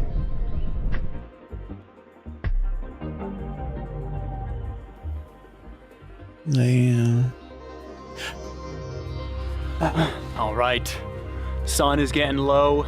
Got the tent all set up. Got about 30-40 minutes of daylight left. Life is perfect. Before I lose too much of my light, I want to see if I can do a little canopy mission, poke my head out of the trees.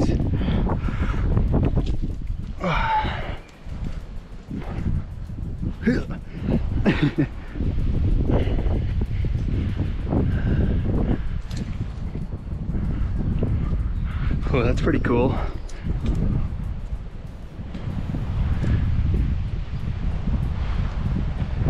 Whoop. Branch. Let's be mighty careful, eh? Oof. There we go. Ooh. Ah, that's a good view, huh? Damn. Woo.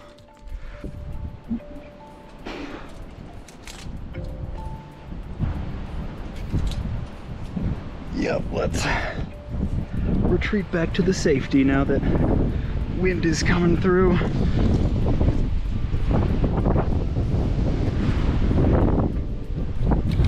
All right, well, I'm pretty satisfied with my explorations around the canopy, so I say it's time to get in the tent, start getting cozy.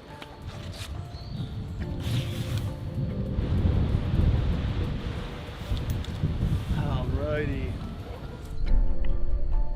Sun's probably gonna go down in 15 minutes, so I'm gonna enjoy the last bit of light, maybe fly my drone around a little bit, get a few shots.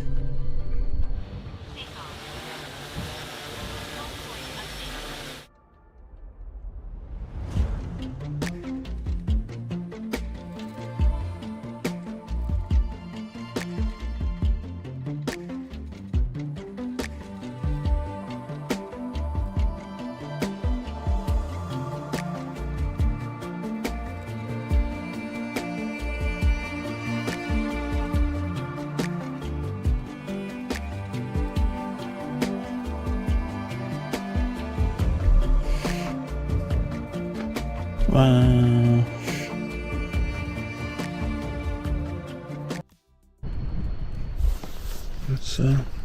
Getting kind of psyched. This is so fun. Here we can see all the way down to the ground down there. I would say that's a good 70 feet. It's gotta be. In here we got the setup. We got the sleeping bag. I'm not yet in it. Soon to be. Over here we got kind of a storage corner. As long as I kind of keep those sides zipped, should be pretty good. And here, I've got my food. So for dinner, we have some pre-made quesadillas. As usual, to make it fancy, we have an avocado. So the avocados here in Costa Rica are just incredible. So, boom. There's the seed. I'm just gonna drop it. Far drop. Oh yeah. Oh. Why is everyone using that fucking sound? I gotta say, this is an incredible feeling. To be honest, for the past like 3-4 months, I've been working so hard, non-stop kind of brand projects, brand deliverables, deadlines. And like a week ago, I like finished them all. All the projects are done. So I'm obviously out making a video, but this is just pure joy. No sponsor, no brands on it. I just love to come out here because this is really where it all started, you know? Just adventuring in the trees like 7-8 years ago. That's where my climbing journey started. And so coming back, having this elevated experience, eating quesadillas 70-80 feet up in the canopy of a beautiful tree. It just doesn't get better than that. All right, that's it. Also, I want to find my socks actually, because having socks up here is a big luxury. Very nice. 6:04 p.m. Nice. Got the sun setting over there. Beautiful. I can't imagine that being warm at all.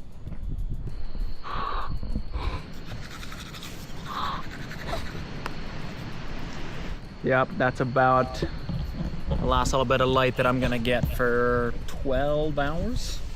Let's hope it doesn't rain. Let's hope it doesn't get super windy. Let's hope I don't roll out of bed. No, just kidding. Wearing my harness still with my gree attached, so that's going up to the anchor point up over there. So if this thing were to collapse in the middle of the night, I would have a backup. Another commonly asked question for camping up here is like, how do you go pee-pee and poo-poo? Pee-pee, you know, I just hang off the edge, sit on a branch maybe, let it fly. And poo-poo, I just don't. I am not up here for like more than a day, so I just make sure that when I come up here, I'm all cleaned out, and you know, if I really have to go, I'm just gonna rappel down the line and deal with it on the ground, because why do that when I don't have to? Oh yeah, here's a little look at the setup. Woo, and the abyss. There's another branch.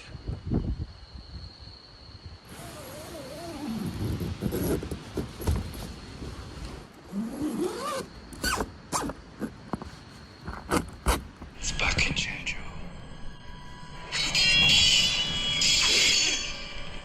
It's maybe 8:30. Been dark for like 2 hours. Watching some movies. Just enjoying the position.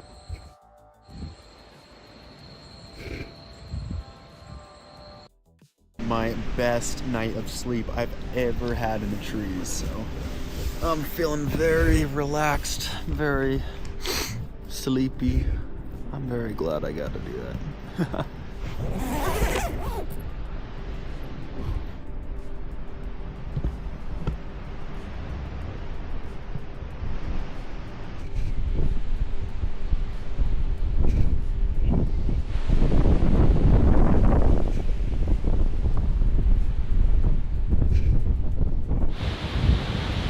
Starting to see the sun come up over there.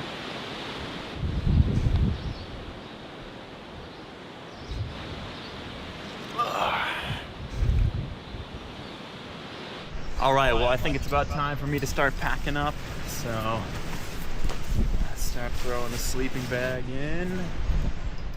I honestly couldn't be happier. That was pretty sweet.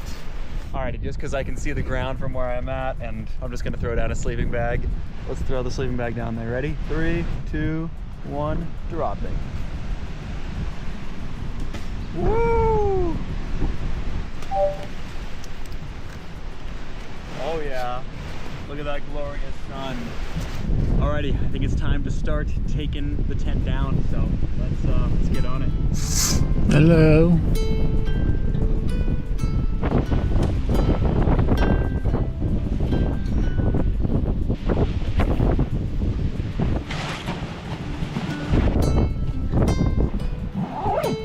There we got the bags right there, so let's start lowering them down.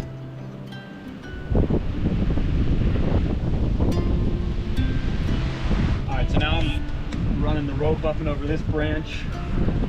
That'll be my rappel line. Alright, down we go.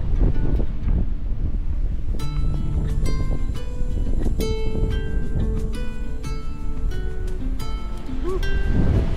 Beautiful.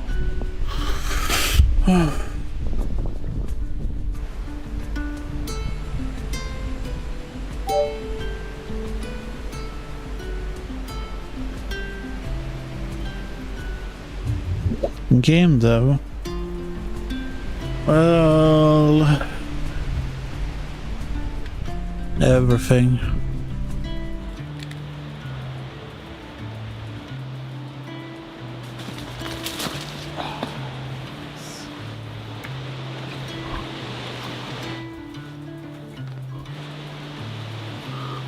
Alrighty, well, I think I'm gonna end the video there, continue packing up my stuff. You know, if you've made it this far in the video and you haven't already, be sure to hit the like button and subscribe to the channel. Those things are free and they actually really help me out, boost these videos to more people. And if you want to keep watching the channel, well, be sure to click here and you can watch a video that YouTube recommends next. I hope you guys have a wonderful rest of your day. I will see you in the next video. Wow, that's cool, right?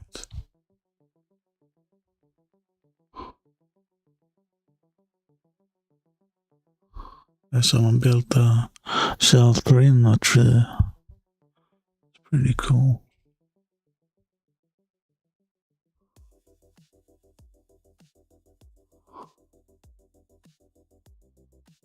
Oh. Is that a real man? That's pretty cool.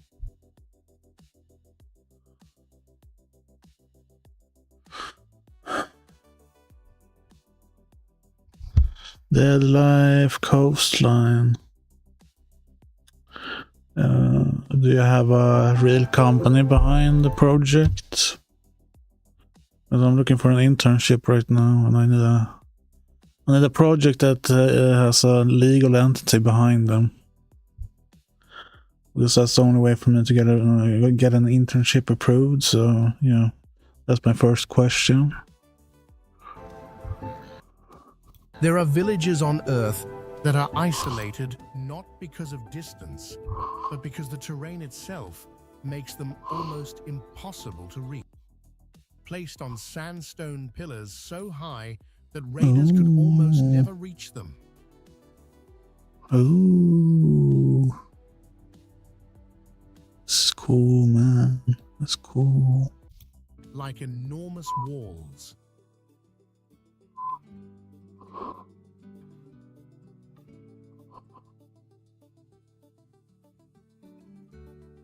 For centuries, the extreme mountain terrain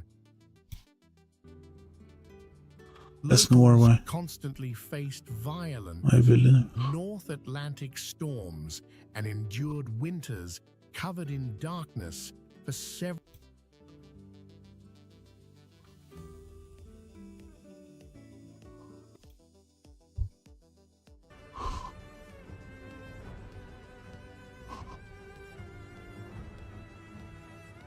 In winter, high mountain fog and thin snow often cover the temple roofs, the cliff face, and the prayer flags torn by wind along the path.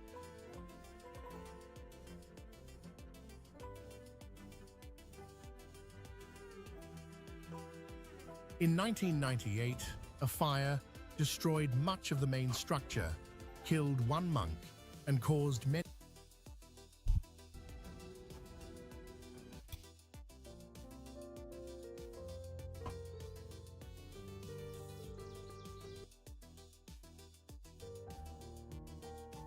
For about 9 months each year, the frozen ocean becomes the main travel route for dog sleds.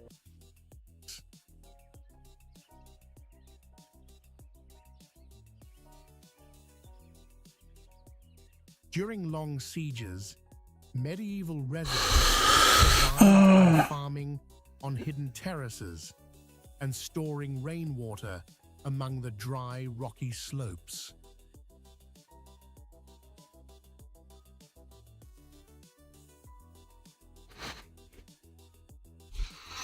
Even today, Molenvasia rejects modern vehicles, forcing all goods and construction materials to be transported by human labor or packed donkeys.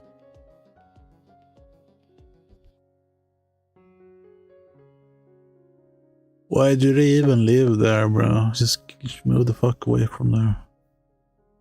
It's in a hospital place to live in. Mao Sinram is the wettest place on Earth, where non-stop rain, lasting for months, creates a wall of water that almost non-stop rain? Fuck, that's nice. I love rain, man. Could live in rain.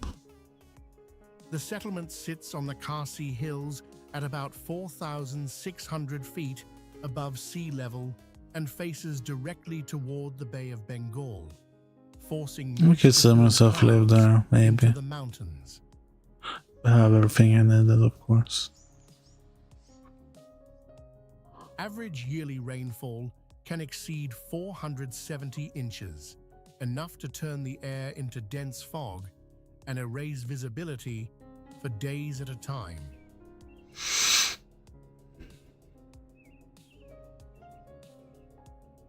Ordinary raincoats and umbrellas are nearly useless, so residents use nup, a shield woven from bamboo and banana leaves that covers the head and back during storms. Damn.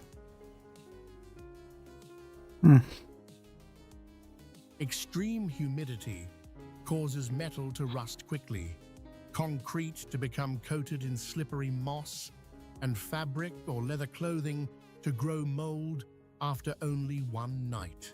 Damn. Harsh place, man.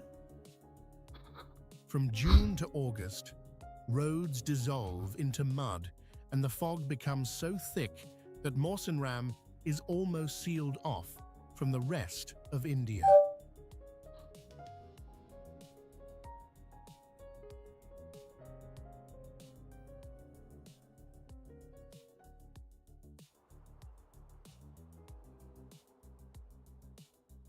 Welcome to Lamayuru, an untouchable land. I would be interested in joining project, but right now I'm looking for an internship position at the company or project, and I needed to be a registered company right now, at least. So I have to say no at the moment, but if you decide to register a company before August, or yeah, at least August is the last of August is the deadline. So yeah, if you do it before then, you can let me know and I can jump on the project.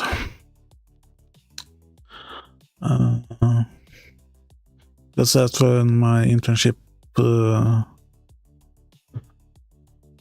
period starts, and I need to have it done by then. So yeah.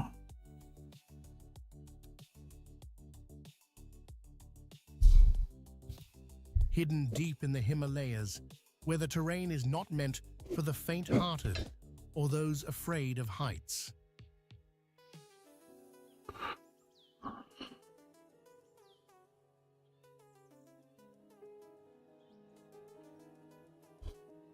The entire settlement and its monasteries are built along the edges of vertical cliffs, making them look as if they could slide into the abyss at any moment when viewed from below.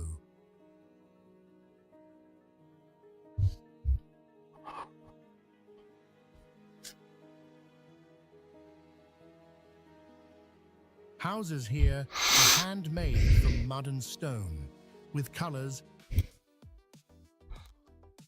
abandoned because all movement depended on a maze of narrow stone stairways winding along the hillside, almost completely rejecting the use of cars.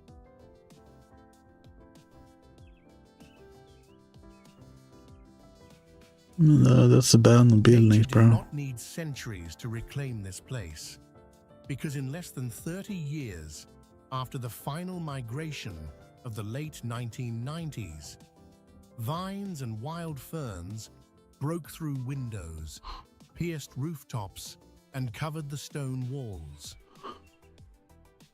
It's kind of interesting. Do plants know that places are abandoned and then they go in? I wonder that now. Why don't they go in while people are living there? Why do they wait until they move out? Hutuan almost disappears beneath a dense green layer, leaving only a few old rooftops and dark windows exposed on the mountain. Through the abandoned village, because power belongs to those who own buffalo herds, hundreds of horses, and ancient bronze gongs. No shit. Oh. I can't be fun living there, man. Whoa. Wadi Rum Camp holds the record as the most isolated lodging area in Jordan, hidden deep inside the Valley of the Moon, a landscape considered the most realistic version of Mars on Earth. Oh.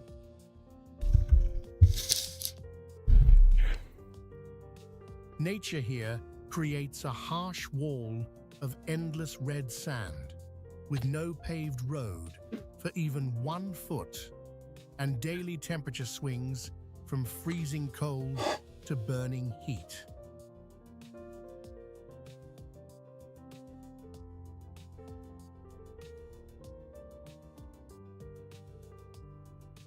Because ordinary cars cannot drive deep into the desert, visitors can only reach the camps by high-clearance local jeep or by camel.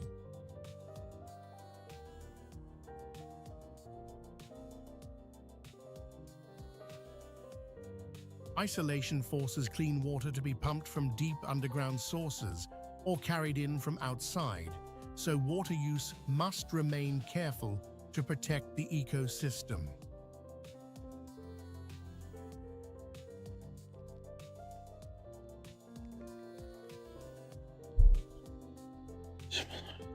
Even in these severe conditions, the camps range from simple eco tents to 5-star desert lodging.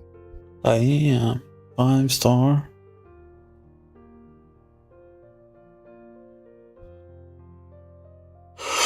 Surrounded by silent red sand on every side, many luxury camps still include air conditioning, Wi-Fi, jacuzzi tubs, and 24-hour Wi-Fi? Wi-Fi? Wi-Fi? I don't know, man. It'd be cool. Camping in the desert, like luxury camping in the desert.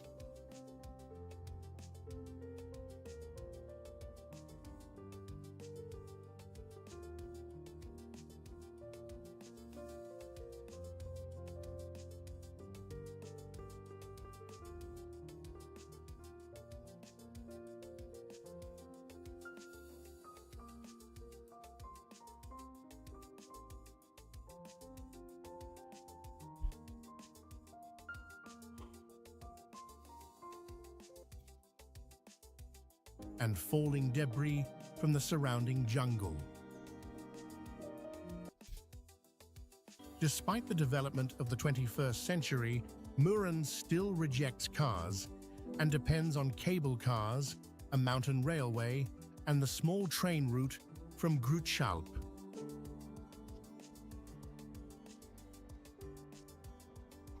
Ooh.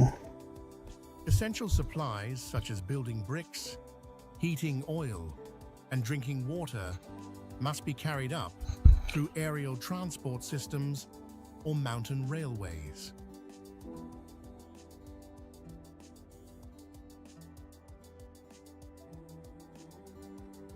In winter, the low wooden rooftops are almost buried under snow, leaving only lit windows and narrow paths cut through thick white masses.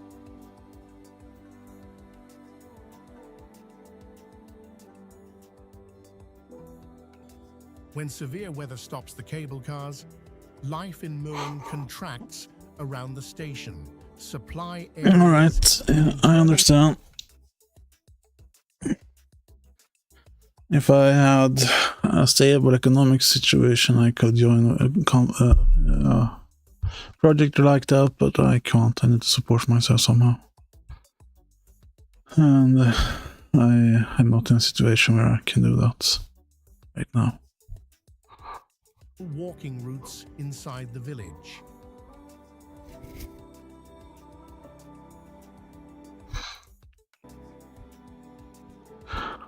The internship is to like the #1 priority for me. #1.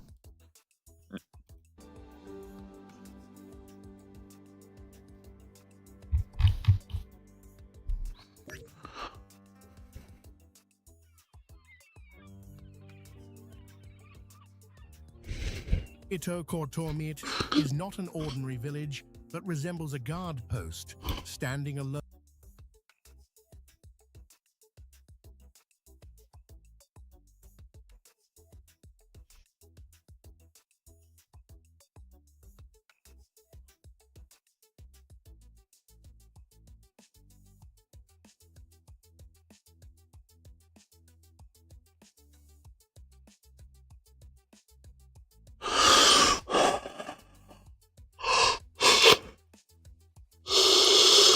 Georgie? What the fuck is Georgie doing? Is he alive? Oh damn.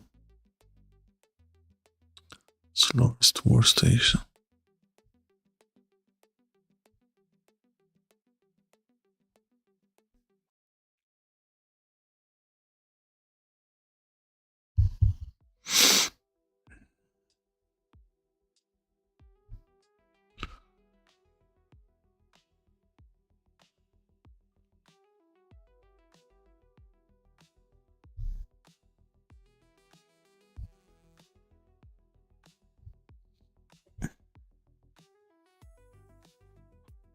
Bait 100 sausage roll for a village fee. Was it too many? Oh. Oh.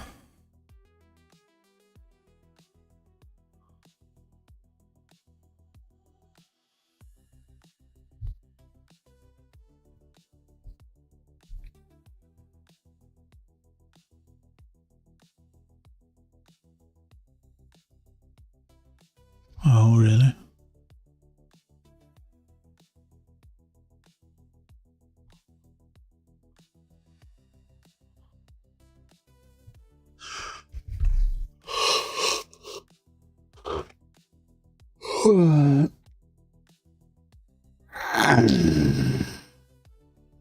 State of decay free. Oh.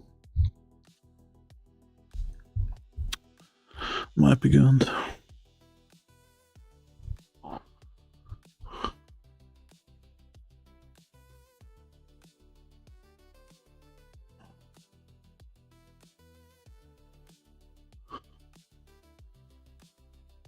Unholy. That's so wow. I didn't see this image though.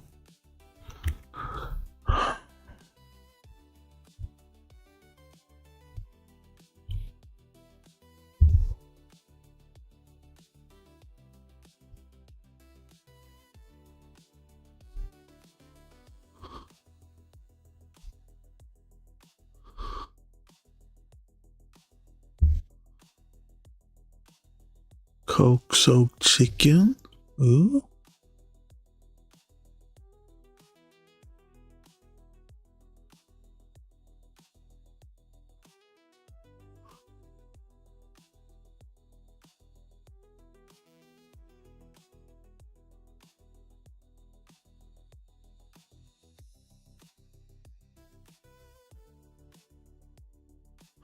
Oh, I saw this one.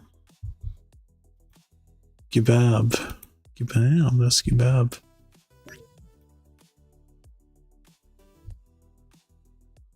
Fucking pineapple.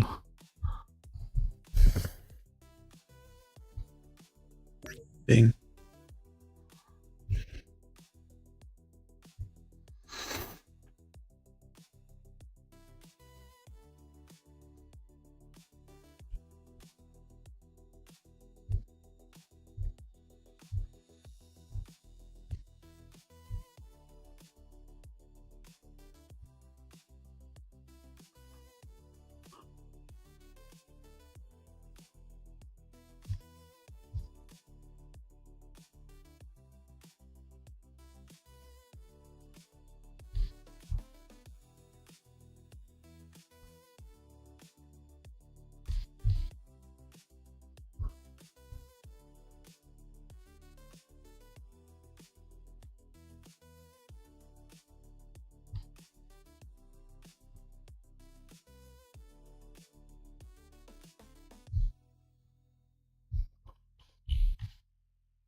Well, I'll end it here today.